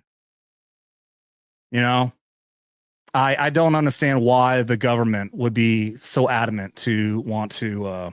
Oh, we haven't even got to the connections, though, because we also still have to get to the connections of the fact that not only did the New Orleans driver who served in the Army for, I think, what we say, like 12 years, worked in IT, they were stationed at Fort Bragg. We suspect, and I'm sure we're probably going to find out. We don't have all the information yet, but we're going to find out. I'll bet money right now. I'll put $1 on it. I'll put a drink of beer. How about that? Bet that they were, in fact, stationed at Fort Bragg at the same time. And not only that, the second attempted assassin of Trump, the one who tried to shoot him at the golf course, who is still alive, visited Fort Bragg 150 something fucking times, including staying overnight over like close to 30. And I'll be very curious to see if that was around the same time period too. And we're going to get into all the theories as to what that could mean.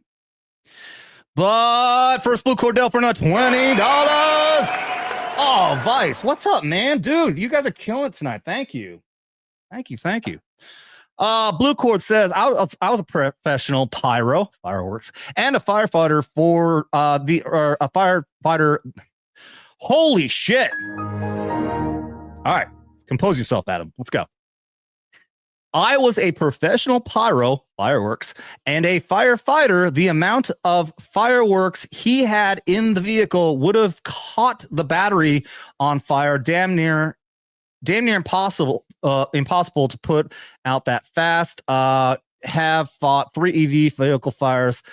They suck. Yeah, I know. I think, though, I saw the report that it did take them a long time to put it out. It was like 2 hours, something like that. So there's video of it on fire after the explosion.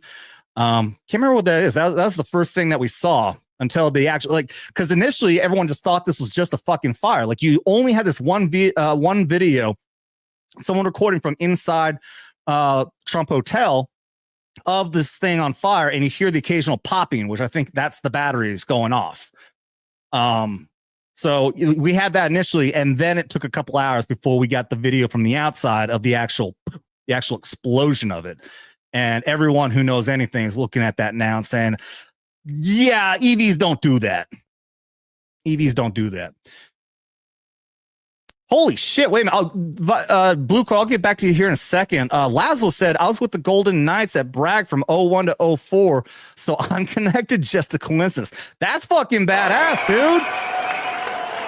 That's fucking cool. That's the, for those of you who don't know, the Golden Knights is the free fall, what do you call it? The professional show free fall team. Sorry, Laszlo. That's fucking cool shit, though. Dude, I got to Bragg in, I want to say March or April of 2004. So that's cool if we overlapped. The parachute team. He was a crew chief. Fucking A, that's awesome, man. I went over there one time, just went into the lobby, just like go in, and like their building there is so cool. You walk in the main entrance. I can't remember why. I think I just wanted to check it out. And the main entrance, you see, it's got all these fucking trophies and everything. It's fucking cool, man. I'm super jealous. That's badass, dude. I've never done a free fall jump. I still have never done a free fall jump. I wanted to go to Halo school so fucking bad. All right, back to Blue Cord, who, God, man, you guys I can't keep up. You guys are killing me. I love it. Thank you. All right. So Blue Cordell for the 20. Thank you so much for that, buddy. And I will give you this. Whoa. I think I've done that before. Thank you.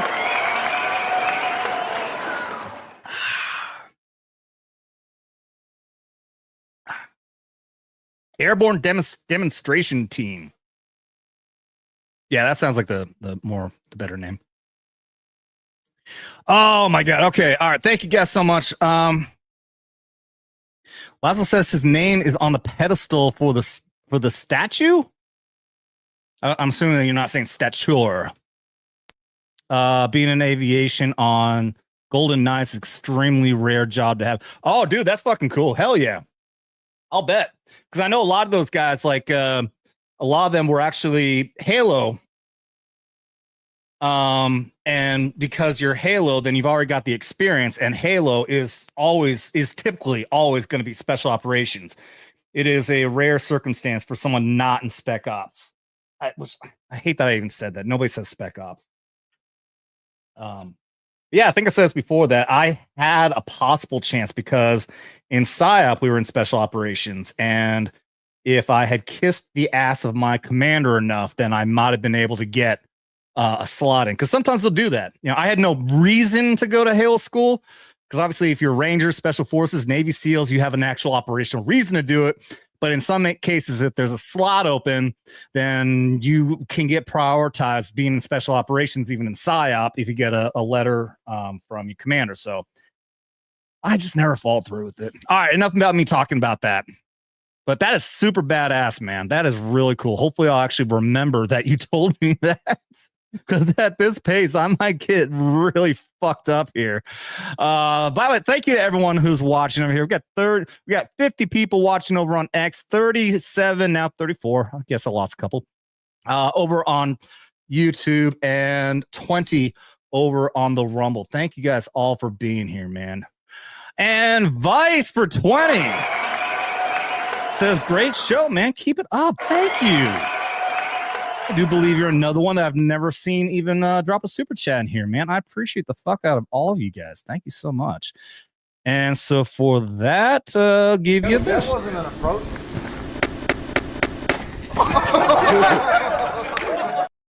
Joe's being Joe's. Thank you, buddy.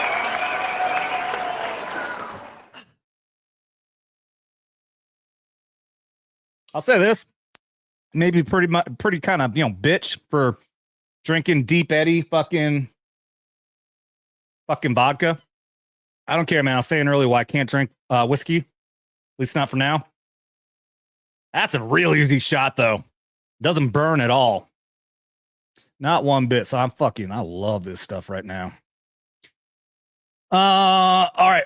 I'll tell you what, Blue Court, let me get to a little bit more here.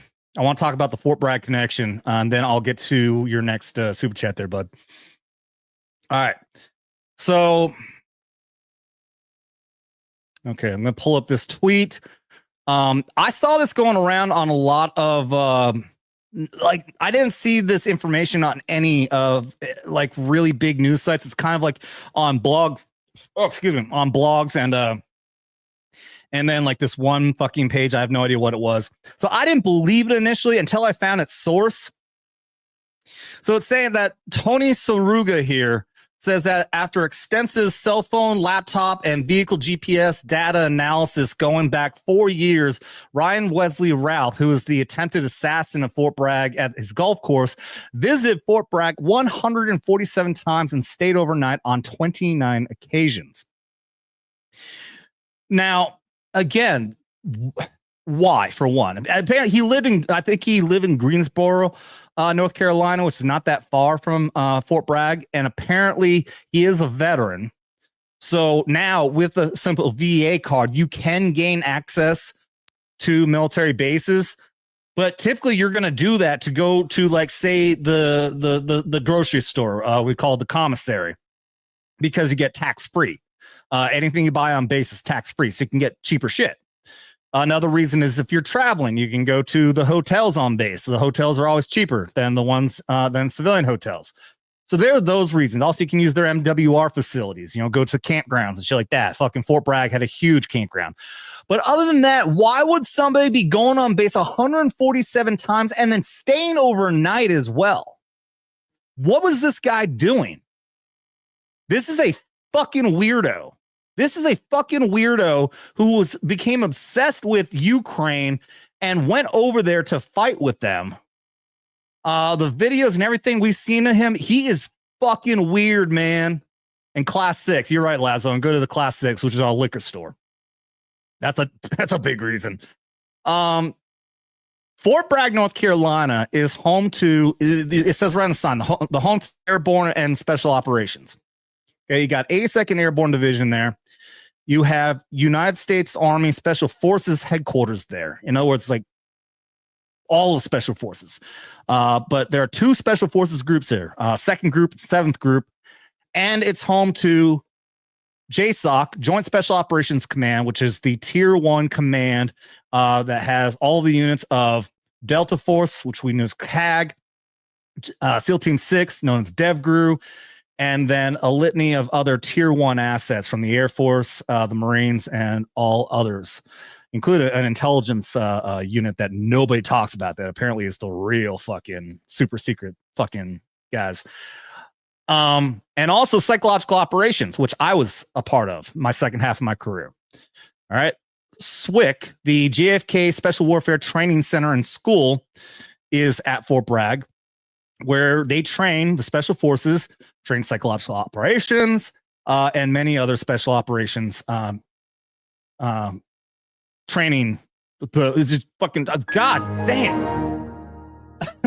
The point I'm getting at is this is one of the most sensitive bases in the fucking country, if not the world. And Ralph here visited 147 times and tried to kill the president of the United States. Coincidentally, Jabbar, a radical Islamic terrorist who just killed 14 people and injured 30 in New Orleans, was also stationed at Fort Bragg. Matthew Leibelsberger supposedly murdered or attempted to murder people at Trump Tower with a Cybertruck, was also at one point stationed at Fort Bragg. So now people are really looking, what the fuck is up with Fort Bragg? Fort Bragg is also the location where, if you've seen the movie or read the book, The Men Who Stare at Goats. The Army was operating on basically what you can consider paranormal training to understand, like telekinesis, to try to actually kill people using nothing but your mind, to be able to, what is it called? Remote view, to be able to see things through your mind. See, like there's stories about people who are able to find the locations of Russian nuke sites because of remote viewers. Psychic shit. Now, it's also believed, and mind you, so like I said, I spent 5 years in psychological operations. Okay.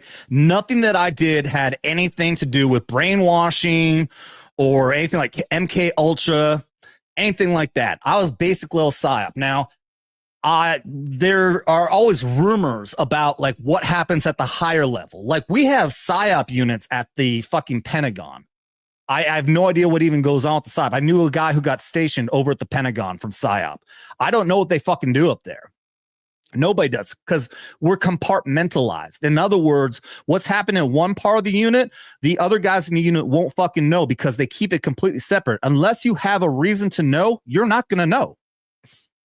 So what is going on at Fort Bragg? What could possibly be going on there? And again, this is big theory. This is fucking tinfoil hat time. Were these guys involved in some kind of a program where either they voluntarily or maybe they were somehow tricked into it or manipulated into it, that has some sort of like a, what do you call it? The fucking, the Marvel, like Black Widow program. Lazo says Pope Air Force Base was there before Bragg absorbed it. 160th detachment is at Simmons Air Force Base. 160th, you mean 160th Special Operations Aviation? Because yeah, they're out of Colorado. They're at 160th Special Operations is at Fort not Carson, where the 101st Airborne is. Yeah, now they absorbed Pope Air Force Base is now an Army airfield. That happened like right after I left, which is sad because Pope Air Force Base was very beautiful. Like you cross over into Pope Air Force Base from Fort Bragg, and it's like crossing over the railroad tracks. Like if you're in Pope Air Force Base and going to Bragg, you're going to the wrong side of the tracks because it looks like shit. Go over there and it looks fucking beautiful, pristine. And I guarantee now it looks like fucking Army base. Like shit. Yeah, 160 is at Campbell. Yeah. Oh, and they're also at Hunter Air Force Base, Army Air Base. I mean, in any case, what do you guys think? So, am I being too fucking crazy here? Let me pull this down. I just realized I'm talking like this the whole time while I have that up. Is it too out there to think that the coincidence that all three of these guys were at Bragg at the same time? And think of this as big picture too. I'm not saying that these are the only three guys. If what I'm saying is true, again, tinfoil hat, if there's something going on there, like there's a PSYOP program going on there that is manipulating these people into doing things they wouldn't normally do, how big is the unit? How many people are there? Yeah, the feds have something going on over there. I guarantee it. The CIA works directly with the military in a lot of fashion, in a lot of ways. Like I said, JSOC, Joint Special Operations Command, where you've got Delta, SEAL Team 6, all these top tier elements. They're really not military. They're operating more CIA than anything else. And we all know we don't trust the CIA. We don't trust the FBI. So what the fuck are they doing? What are all these connections to Fort Bragg? Looking more like MK Ultra CIA. Yep. Thank you. Sour Shell doesn't believe in coincidences. Yep. Thank you guys all for confirming my crazy theories over here. Trace Case says, won't be surprised if a 3-letter wasn't involved. Yeah. I wanted to pull this up because so when something crazy like this happens, I do go check out and see what InfoWars and what their take on it is. And they were the talk was the entire time about PSYOP at Bragg. And I thought about calling in and telling them that I was in PSYOP at Bragg for 5 years. It wouldn't provide much, though, because I would be telling them the same thing that, okay, actually, I'll say this. I don't know if I said this before, because I try to stay anonymous on this. Like, I've called into and spoken to Alex Jones twice. This is years ago, though. I stopped listening to him after a while. But I called in and told him about my time when I was in PSYOP and went to New Orleans for Hurricane Katrina relief. And we were being used there by federal assets, largely FEMA. But he was saying that there was evidence that we were also being operated by the FBI, which from my level, I saw the FEMA, which is a federal agency running an Army psychological operations program operating on American soil, targeting American citizens, which is highly illegal. You're not allowed to use PSYOP on American citizens. That is actually in the UCMJ. Now, there is an exception for emergency situations. So we were being used, at least on the public side, as the public information dissemination unit, I think is what they were calling us, something like that. In other words, we were using our assets. Like when we travel, like we're able to bring these giant printers to print out pamphlets and shit. And we could bring our speakers, loudspeakers. We had assets that were able to broadcast radio signals. Like you name it, and PSYOP has it as far as spreading information. So that's it's the information dissemination. So like we did operations on guiding people to find a way to get to the Superdome. And when that turned to shit, quite literally, because it wasn't bathrooms and women were getting raped over there, we directed them to other places. We put out like stupid shit like don't eat fucking out of cans that are, fucking inflated because it means they're bad. Just all kinds of shit like that. Well, that is all fine, except that we actually did a full-on PSYOP campaign. In other words, there's an entire process you go through in the beginning of any campaign, which is, it's really extensive. I'm not going to go into everything. Trust me, when an actual campaign is like ready to go, it is like 1,000 fucking pages. It is way more. Like anyone thinks like, oh, we're just there fucking putting out a fucking speaker yelling through a speaker or throwing pamphlets out. Trust me, it is way more complicated before those products ever get created. And but we did a full campaign. In other words, we studied the American civilians there. We did our target audience analysis, finding weaknesses, vulnerabilities, shit that we can do as an argument to make our points as opposed to their point, to make them, to find their vulnerabilities, to make them do what we want them to do. Going all the way through plans and programs and everything else. Like I said, very complicated situation. Finding SIPE objectives, target audience, post, spos, and PTOS. SIPE objectives, supporting SIPE objective, and potential target audience list. Haven't said that in a long time.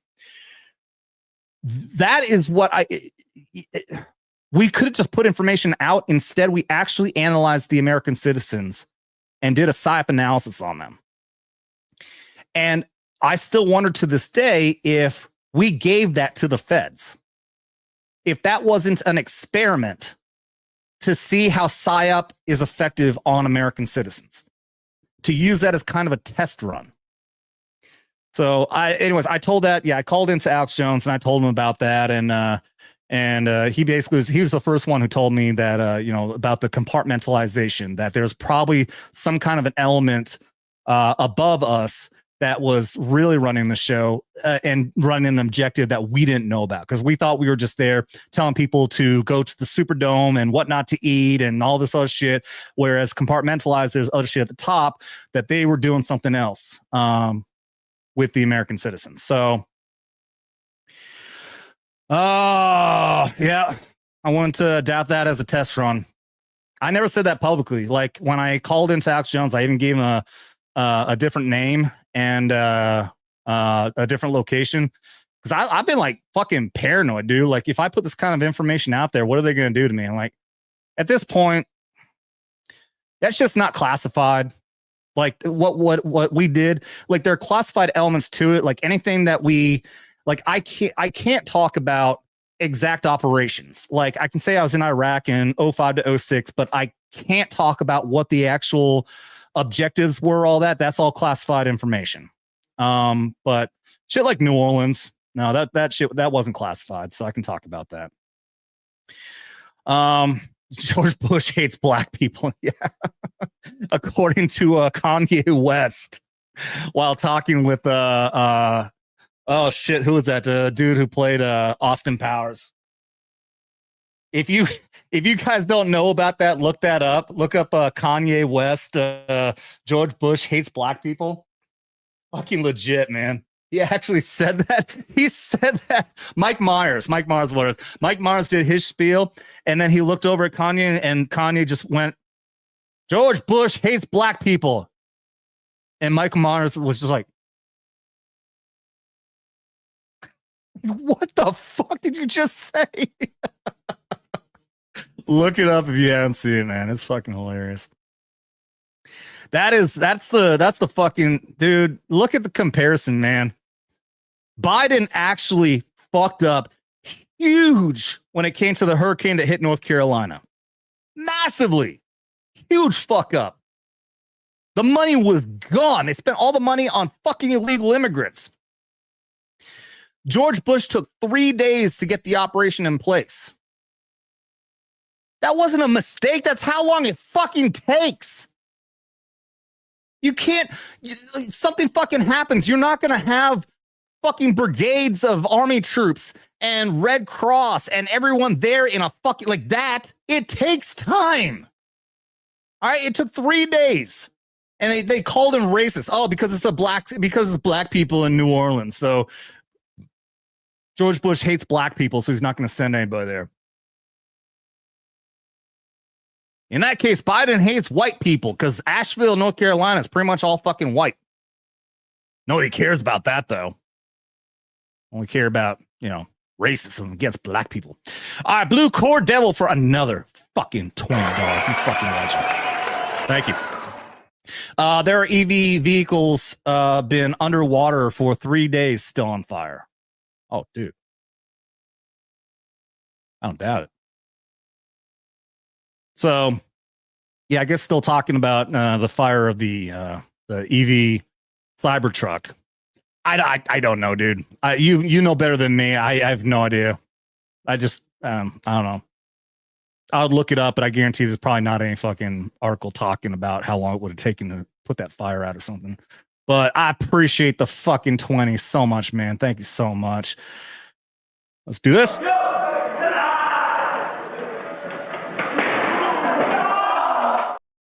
Oh, I love privates hurting themselves. Thank you, buddy.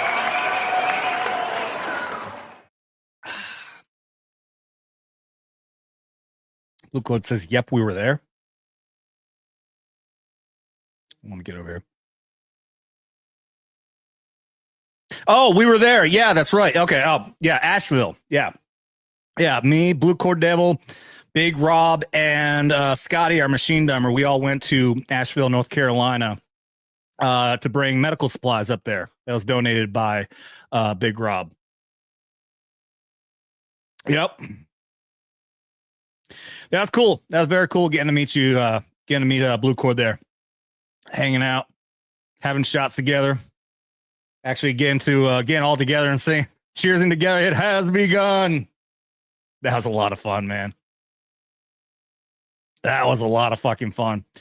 Wait a minute. You know what's also a lot of fun? Usually I'm going to try. I try to fucking get like a good lead. This is a lot of fun. You know what? This is just a lot of fun. Let me play this. I'm not even going to try to make anything clever or anything. Just this is fucking fun. Check this out. Check this comedian out. Y'all gotta forgive me. I'm a little distracted. This is the first show I've ever done with an interpreter. This is fucking cool right now. Well, I'm trying to learn shit. Retard. Retard. Retard. Retard, retard, retard, retard, retard, Democrat, Democrat. This is the same thing. It's the same thing. It's the same thing. Democrat, Democrat, retard, retard, Democrat. Dude, you gotta be kidding me. Are you kidding me? I did not set this up, Democrat. Democrat. It's the same thing. I quit. Mommy, good night. I love it. Oh my God, I died when I first saw that. Oh God, I hope you guys appreciate that. I always got to bring some levity when you get these serious shit going on, man. But oh fuck. All right, I got a couple other ones playing. I can play too. But let me. Oh, dude, fucking A. Oh crap. So no one's talking about this. The same night, the night of the first, the same night all this other shit happened. Guess fucking what? There was a shooting in fucking Queens. 10 wounded in a shooting outside Queens nightclub. No arrest. Now, all right, is this a coincidence? It's fucking New York. There's crime all the fucking time. Yeah, the interpreter was cracking up. At least she found it funny too. Dude, okay.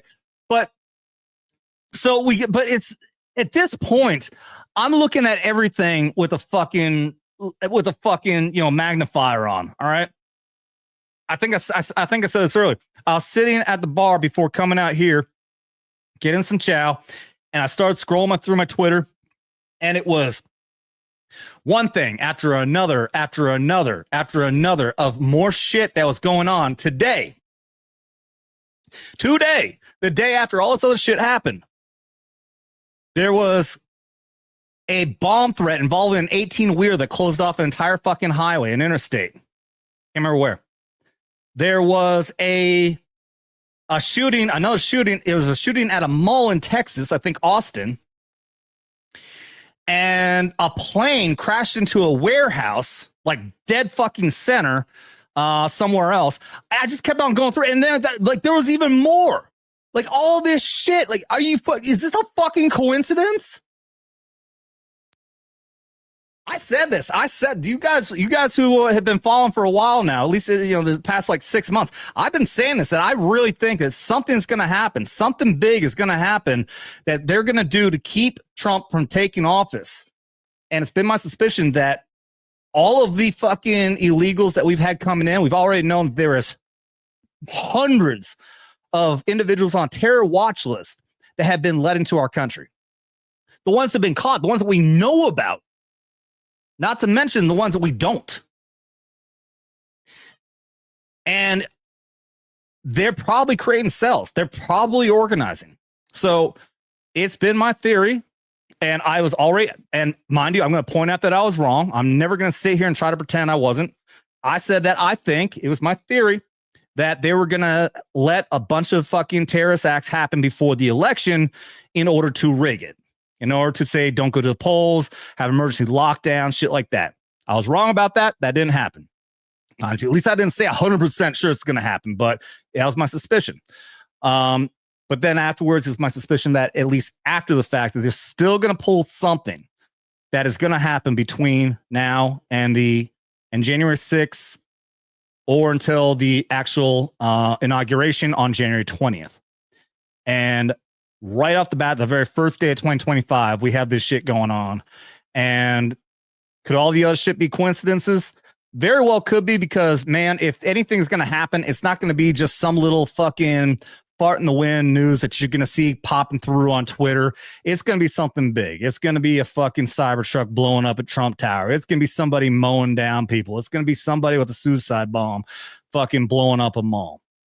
But no less, head on a swivel, guys. That's 100% the fucking case. Head on a fucking swivel, especially if you live in these big fucking these big cities, man, these big areas. Tracy says, "Oh, Adam, I'm right there with you. Something coming next couple days, and then right at 20th time." Yeah. Who the fuck was it? It was one of these piece of shit fucking Democrat congressmen was saying that on January 6th that they need to do whatever they can to stop the certification of Trump. And that by them doing that it could cause civil war type events. That's a Democrat actually saying that they're willing to cause civil war by trying to stop Trump. And I don't believe at all that our side, like people on our side, would actually do that.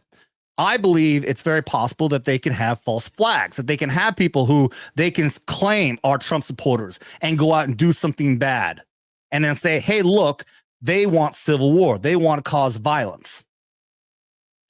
When in fact, it's actually them. They're the ones calling for it. AOC was calling for an insurrection. Yeah. Think about that. Trump never did. I was there. I was there for the speech. I was not at the Capitol building. Can't stress that enough, FBI. Don't come knocking on my fucking door. You have no evidence I was at the fucking Capitol building, and I really wasn't. No, I was there for the event. That was a Stop the Steal rally. It was an actual organization. It was a 3-day event. January 6th was not even the day. That was the last day of the event. There is events happening for 3 straight days. All right, I got to see the My Pillow guy and fucking Don Jr., I think, at one of these other events.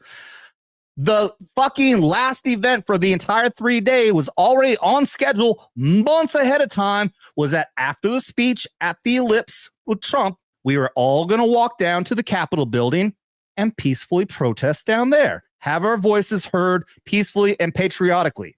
It was in the plans for the event and had nothing to do with Trump organizing it. People did not go to the Capitol building because Trump told them to. I was there. I fucking know. You know how many damn times I've told fucking Democrats that and they're just shocked? They can't believe it. They believe me. Because I'm telling them, you know, like convincingly, like I'm telling you because I actually really was fucking there. They're so convinced. They legitimately think Trump told them to go to the Capitol building and to cause violence. No, he didn't. He even said, I understand some of you will be going to the Capitol building. I understand some of you will be going. That's what he said. He didn't say, go to the Capitol. He said, I understand, because it was already in the schedule. It was already in the schedule that other people created, and Trump had no part of organizing. Oh. See, you want to talk about brainwashing? These people are actually fucking brainwashed. That's one of the things. They had a caller call in when I was watching InfoWars, and immediately the person goes, you can't. There's actual no scientific evidence that you can brainwash somebody. I in fact am a scientist, and the fucking dude, it wasn't even Alex Jones. He wasn't there. The dude just immediately said, I'm going to stop you right there because you immediately pulled the something fallacy by claiming you're a scientist. If you're actually a scientist, then you don't have to fucking put that information out there. You can just provide the actual information and be convincing enough with your facts that you don't have to say, I have the credentials to be right. That is immediately some kind of fallacy. And then he goes on to say, and absolutely, of course, you can brainwash people because look at this. They managed to get 50% of the country to vote for Kamala. That was a fucking mic drop right there. That was fucking good. And he shut him down immediately. I can't remember what his name is. He's pretty good on there. Actually, I think I met the guy. I met one of these guys in Austin, Texas, when Steven Crowder was there for one of his Changed My Mind. He was at the University of Texas in Austin. And he wasn't actually an on-air personality yet. He was just one of the reporters. And since the InfoWars is based in Austin, then he showed. He thought I was one of the security guards for Steven Crowder, and I'm sure he probably thought because I went in there and just stood right next to him. I was really jacked at that time. I was fucking really fit. I was like in my peak fucking condition, and so he probably thought I was like pulling security next to him. And then he told me his name. We ended up chatting a lot. He had an InfoWars shirt on, so he is now one of the on-air personalities, and I think that was him I was watching. I can't remember his fucking name. He's a good dude. I had a good conversation. We exchanged emails. Never ended up like contacting each other or anything, which now I'm like, fuck, he's one of the hosts on the show. I should stay in touch with the dude. All right, let me get up here to these super chats. Thank you guys so much. This is an awesome night, you guys. Thank you. Blue Core Devil for another fucking $20. You absolute legend. Says, bust. Guys, if you guys are having problems with the fucking super chats, trust me, it happens to me all the time. When it's not an actual autocorrect. It literally changes the word. You can put the word in completely right, and for whatever reason in super chats, it'll fucking change it. It doesn't happen with any other chat, just super chats. Happens to me all the fucking time. So trust me, I'm not even assuming that you guys are misspelling or autocorrecting or anything. Fucking super chats on here are fucking weird. Not for everybody either, just some people like me. Hostages, Las Vegas, Houston standoff with New Orleans family house. So many things going on. What about chemical fogs around the country? I heard about that too. They were talking about that on InfoWars. At first, when I heard this person call in, no, it wasn't Owen Schwaryer. No, it wasn't him. He's kind of a geeky looking guy. He's a little scrawny guy, has glasses on. The two of them who are very similar on the show now. It wasn't Owen Schwaryer though.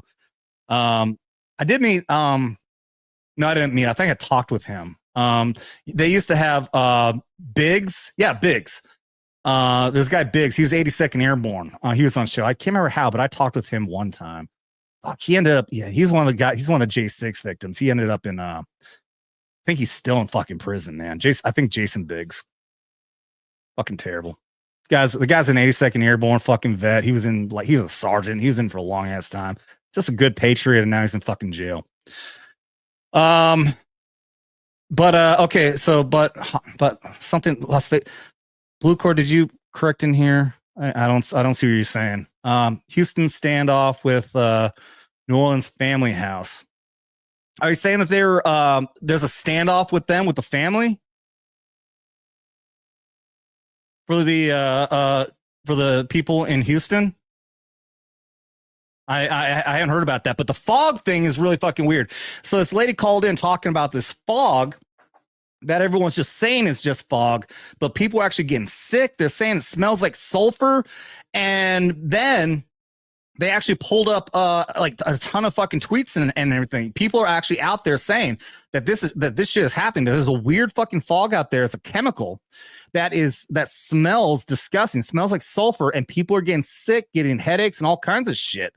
What the fuck is that? apparently is happening around in New Jersey. So people are theorizing that it could be happening with the drones up there. But I hadn't heard about that except for on InfoWars, and that's fucking weird though, man. That's very weird, and I'm very concerned about what's going to be happening between now and January 6th, and between now and January 20th.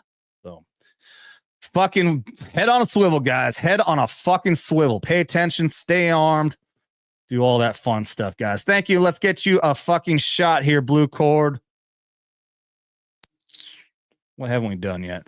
Man, we're getting to that point again. I got to fucking might have to do redo videos here.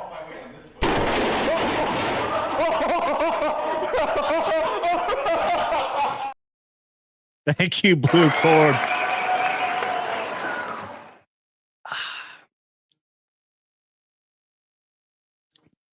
Had to double check. I wasn't sure if that was Blue Cord or someone else.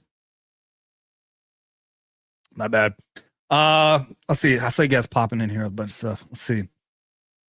Hate gun-free zones. Yeah. When I went through executive protection training, a lot of our trainers, our instructors, had experiences from all kinds of range of things. From security agents for like Bill Gates, prior Secret Service, guys who work jobs in Israel. We had a South African dude who was fucking badass, and so we got a lot of great advice from these guys. And one of them, can't remember how the conversation started, but basically told me, and I am not condoning this by any means, I am only telling a story. I have to, say shit like that. Basically said, use the example of like, what if you carried a weapon, a gun, into a mall that is a gun-free zone, and something happens? One, if you're the fucking person who puts the dude down, then obviously you are now going to be seen as the one who had the gun. He said that in a lot of cases, you'll be forgiven. You might get a slap on the wrist for having a gun in a gun-free zone, but obviously the cops are going to still love you for what you did.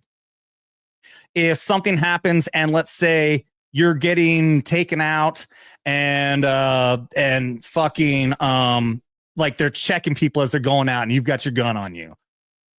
Like I said, like a shooting happened and you didn't draw, like it was in a different part of the mall, and they found a gun on you. Just say, "Oh, I'm so sorry. Either I didn't realize what I was doing. I didn't realize the gun-free zone. I forgot to take it off. Blah blah blah blah." Cops are probably going to let you go. So the point is, again, not condoning, not giving advice, but he told us that you can get away with bringing into gun-free zones. Now, am I saying that it's okay to bring to a federal building? Fuck no. Good God. I am not going to get caught with any fucking federal crimes. I might have before. Post office. I went in one time. This was so dumb. So I had an inside the belt holster, and I pulled my shirt up and I showed the security guard, this fucking sheriff deputy, the holster was still there, but the pistol wasn't. And he asked me, "You don't have any magazines on you, do you?" I said, "No." And then as I walked away, I'm like, why the fuck does that matter? What the fuck am I going to do with a magazine of fucking ammo with no gun? What? I don't know. Maybe that actually is just policy, but oh God, that was so dumb. That's so dumb. He's worried about if I have ammunition on me with no gun. Am I going to fucking take a ball peen hammer and a nail, holding it like this and go ping? Fucking dumbass. All right. Sorry. Y'all got me going now, man. I've had too many shots, dude. You guys got me fucking going.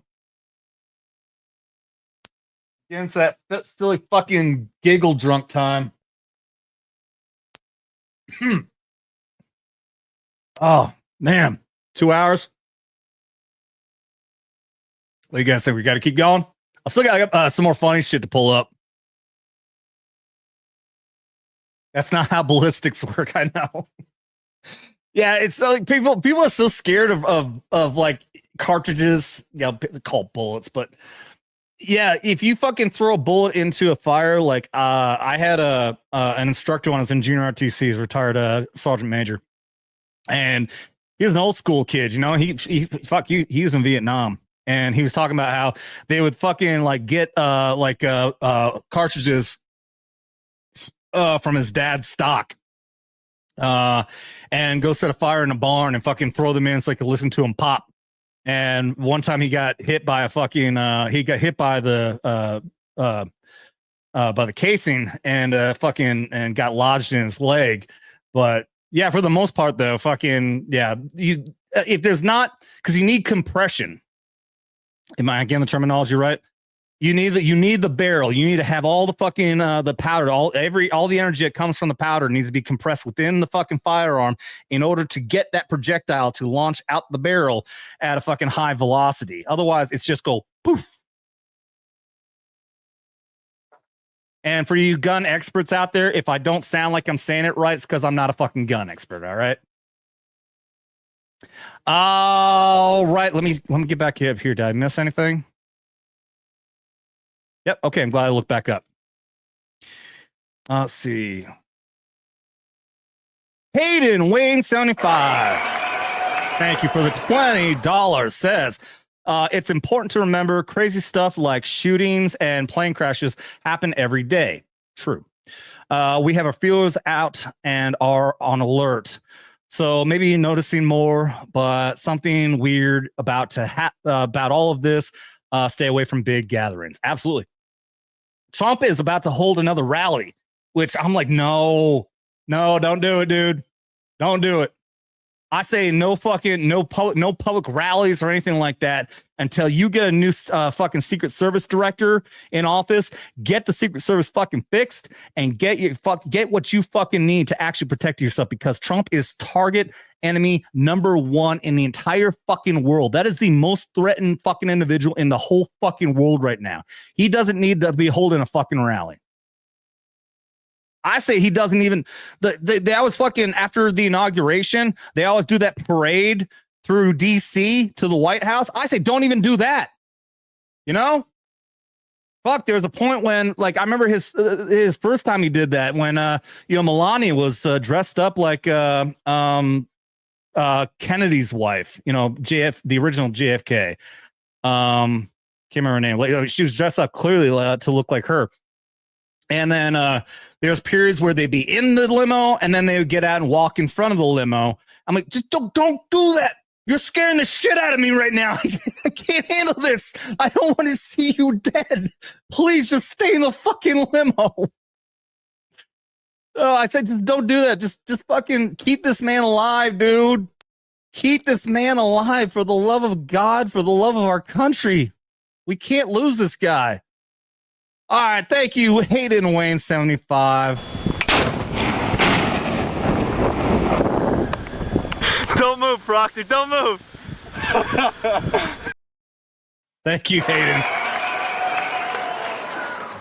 Jackie Kennedy, thank you, GR. Jackie Kennedy. Yeah, Jackie O. She's hot.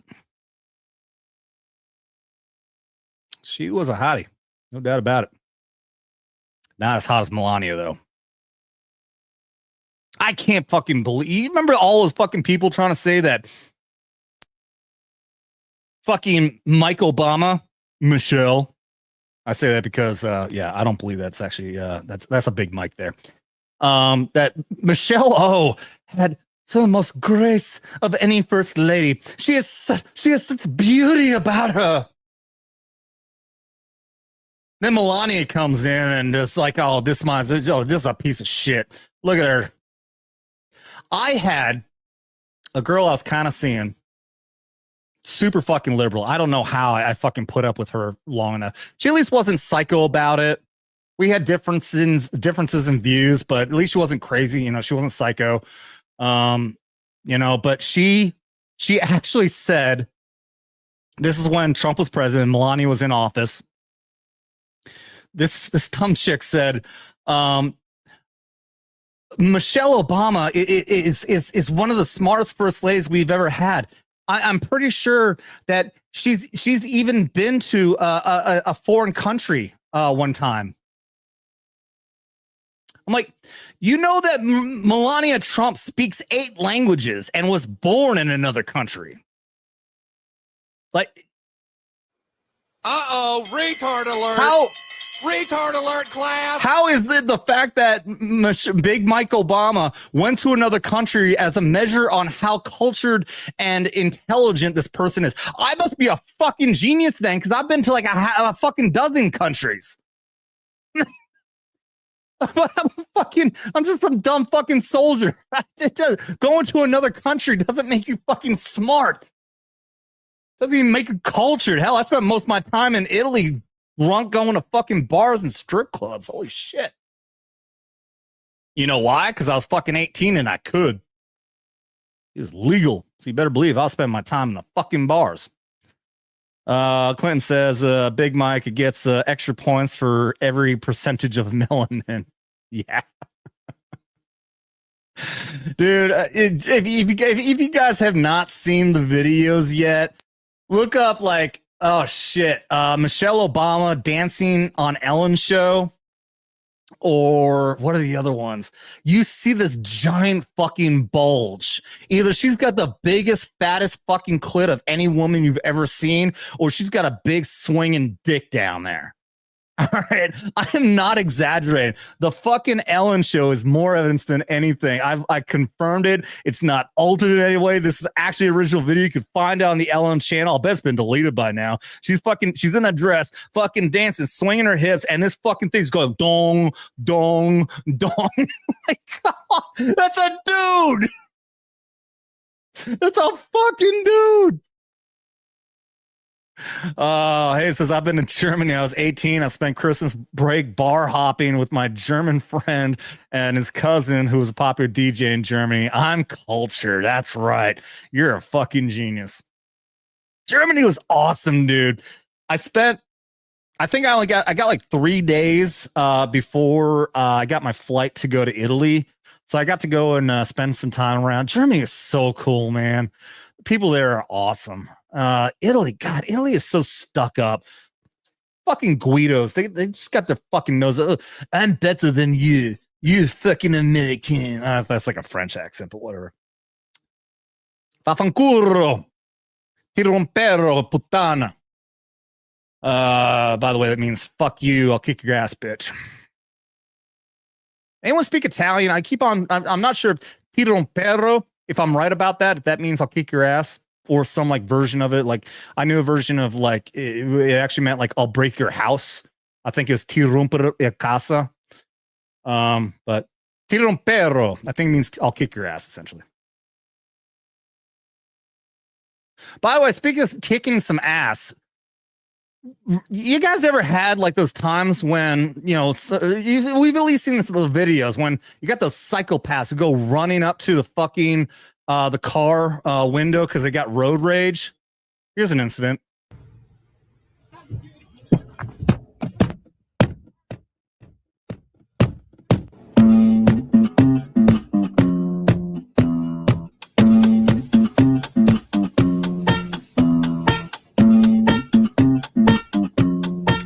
I'm gonna write a song with this random guy hitting my window.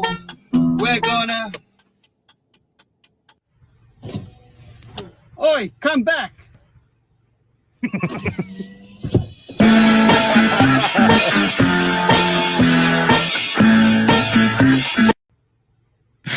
Oh, dude. So the my cat is gay video that you guys have seen me play before, it comes from this dude, the Kiffness. You guys, if you're not following him already, oops, I'm not following him on this account. I'm following him on my Soldier Spirit account, but I haven't done it over here yet.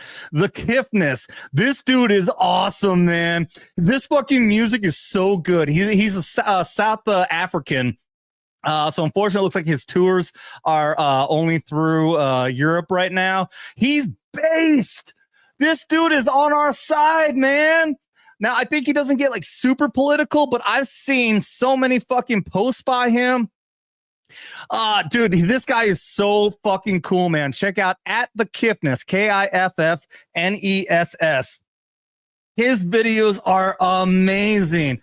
I don't want to play. This is a very sweet song.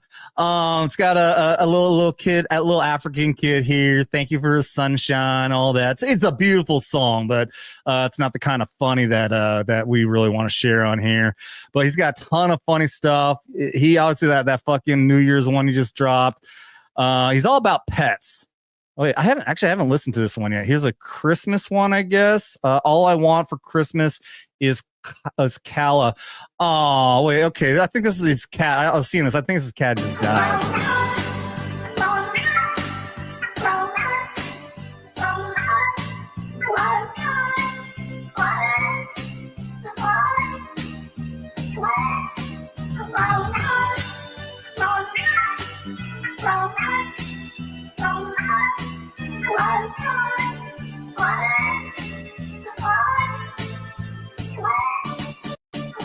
Yeah. Oh, wait. So, okay, yeah. B Benefield says, okay, so he knows him. B, sorry if I don't know if you're a dude or a chick. Says has hilarious songs. He's the one who, did we play this here? Let me check my matrix over here. I think I might have saved this on here. And I think I played this song not knowing who this was. It would have been my first experience with him. He played the they're eating the dogs, they're eating the cats in the neighborhoods they live in. When Trump was on stage with Kamala, talking about the Haitians eating the cats and eating the pets in this neighborhood. And he made a song about that went so fucking viral that there's videos out there of people singing along because the song is so fucking great. Where is it? I didn't put it on my matrix. Okay, I know I can find this, though. I know I can find this. Hold on. He's a ma'am. My dog was very into the cat song, too. Says Shower. Sour Shell. Sorry. Let me see. I think I got a super chat coming up here. Also, hold on. I will get to that, but I really, really, really want to find this. Hold on. Anybody know what is the name of that song? Because I really want to play this. They're eating the dogs. They're eating the cats. I'm just going to put in they're eating the cats. Yep. They're eating the dogs and cats remix song. Here it is. I found it. The Kiffness. Please don't, fucking ding me for playing this. I love you, dude. You're fucking awesome. I am playing this simply in praise of you. And I'm also going to share this link with everybody so they can see it as well. I want to give full and total credit to the Kiffness for this song right here. Eating Cats featuring Donald Trump debate remix. All right. While I'm playing this, I'm going to drop the link in the chat. In Springfield, they're eating the dogs. They're eating the cats. They're eating the pets of the people that live there. They're eating the dogs. They're eating the cats. They're eating the pets of the people that live there. People of Springfield, please don't eat my cats. Why would you do that? Eat something else. People of Springfield, please don't eat my dog. Here's a catalog of other things to eat. They're eating the dogs. Whoa, whoa, whoa, whoa. They're eating the cats. Meow, meow, meow, meow. They're eating the pets of the people that live there. They're eating the dogs. Whoa, whoa, whoa, whoa. They're eating the cats. Meow, meow, meow, meow. They're eating the pets of the people that live there. They're eating the dogs.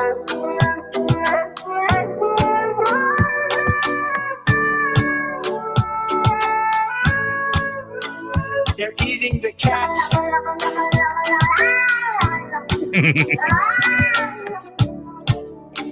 I love this guy. They're eating the dogs. They're eating the cats. They're eating the pets of the people that who live there. They're eating the dogs. They're eating the cats. They're eating the pets of the people that live there. Yeah. In Springfield, they're eating the dogs. The people that came in, they're eating the cats. They're eating the pets of the people that live there. And this is what's happening in our country.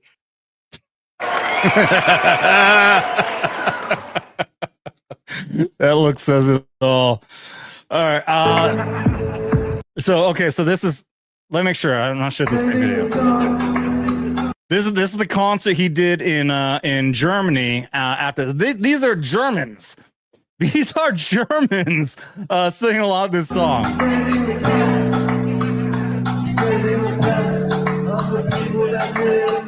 Springfield, they're eating the dogs. They're eating the cats.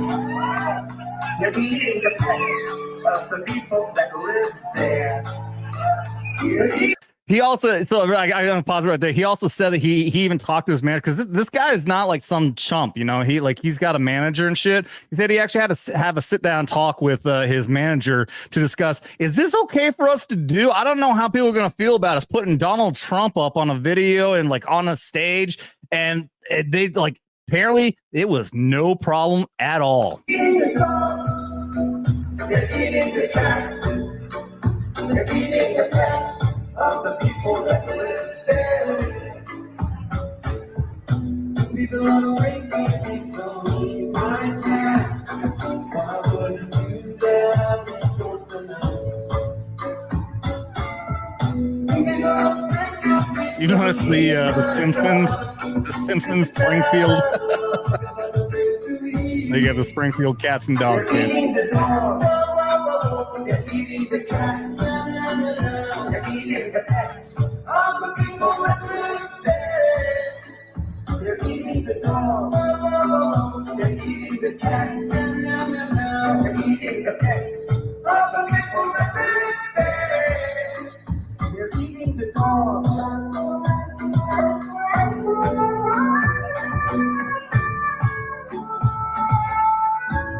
I apologize if any of you guys are upset about playing this twice. I'm sorry, but I think this is fucking awesome. Especially the ending. They're eating the dogs. They're eating the cats. Meow, meow, meow. They're eating the pets of the People who live there. They're eating the dogs. Whoa, whoa, whoa, whoa. They're eating the cats. Meow, meow, meow, meow. They're eating the pets of The people who live there. We're saving the dogs. We're saving the cats. We're saving the pets of the people that live there.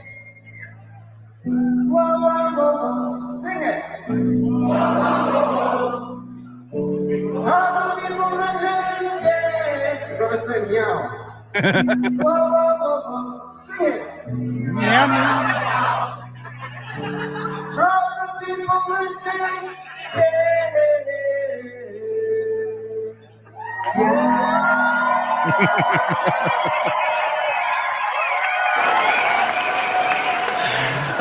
So I actually haven't listened to that whole video yet. I only saw the clip at the very end when they say meow, meow, meow, meow. And so good. It's so fucking good, man. Oh, I fucking love it. All right, let me get down here. Let's see. I got Blue Cordell for another fucking 20. Absolute fucking legend, dude. Says fuck Bill Gates. I'm sure is what he's saying. I'll tell you that story. Oh, or was it Gail Bates? I don't think that's the name of that's not the name of the wife. I'll tell you a story that we were told about Bill Gates' wife. Whatever the fuck her name was. Security agents were working these actually like live-in agents, because Bill Gates is such a top shit that they would have two security agents, executive protection agents would live in the place with them, and they obviously they'll stay awake. And at one point, right after they had the baby, the Bill Gates baby, the wife actually rolled the stroller out, rolled the fucking baby was sleeping. This is nighttime. Rolled the fucking thing out and said, I can't take this anymore. You watch the baby. I don't know if it was a him or a her. These are two dudes that have never dealt with a baby in their life. And this fucking bitch just treats the fucking executive protection agents like they're fucking babysitters. Now, he told us that to be funny.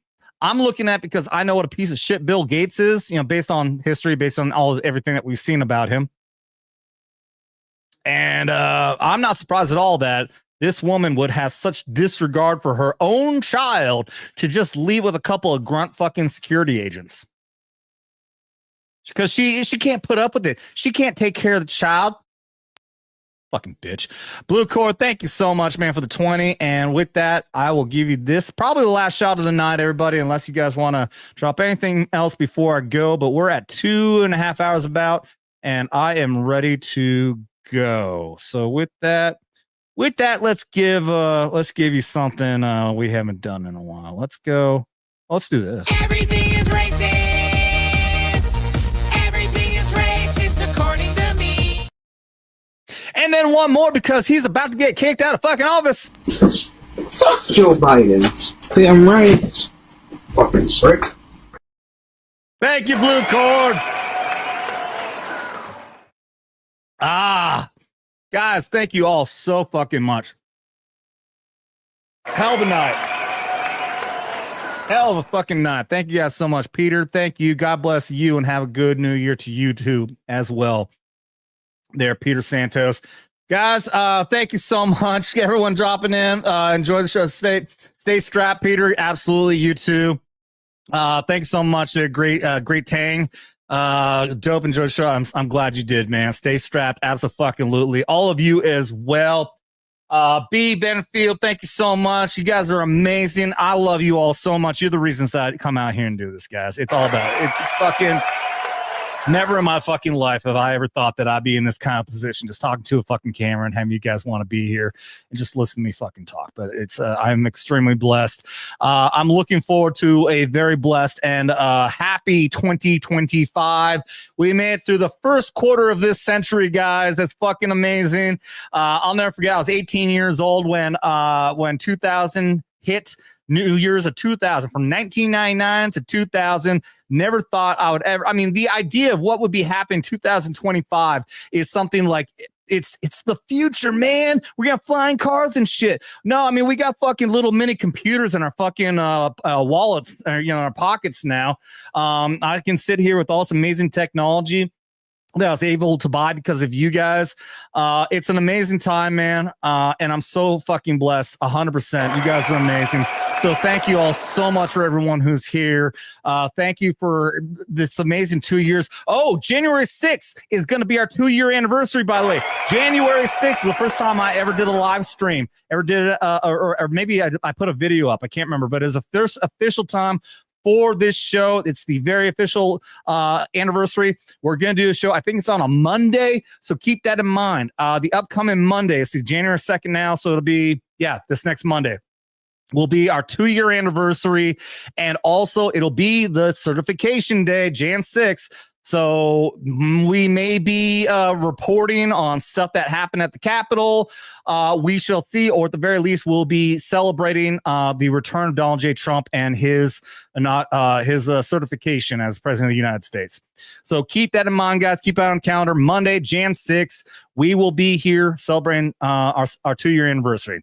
Guys, thank you all so much. Again, to everyone who's in the chat, thank you so much for the super chats. It's been an amazing night.